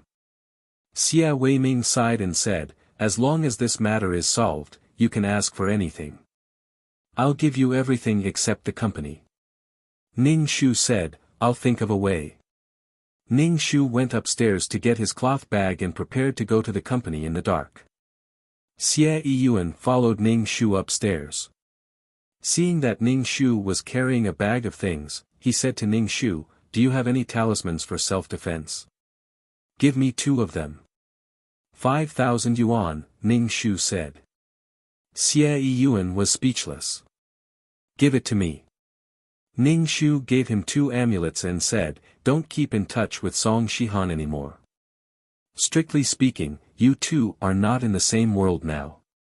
Xie Yiyuan looked at the amulet over and over again. When he heard Ning Shu's words, he nodded and said, I know. Is that ghost always by her side? Yes, a ghost king who has cultivated for over 1,000 years. Xie Yiyuan sighed deeply. I thought I had met a woman I could spend the rest of my life with. You're not as good-looking as the Ghost King. Ning Shu said bluntly. Xie Yiyuan rolled his eyes. Seeing that Ning Shu was about to leave, he asked, where are you going? I'll go with you. It's night now, when the yin energy is very strong. Your body is now in a state of being hollowed out, it's easy to get into trouble if you go out. Ning Shu didn't want to bring along the screaming prince at all. He was so loud that it scared people to death.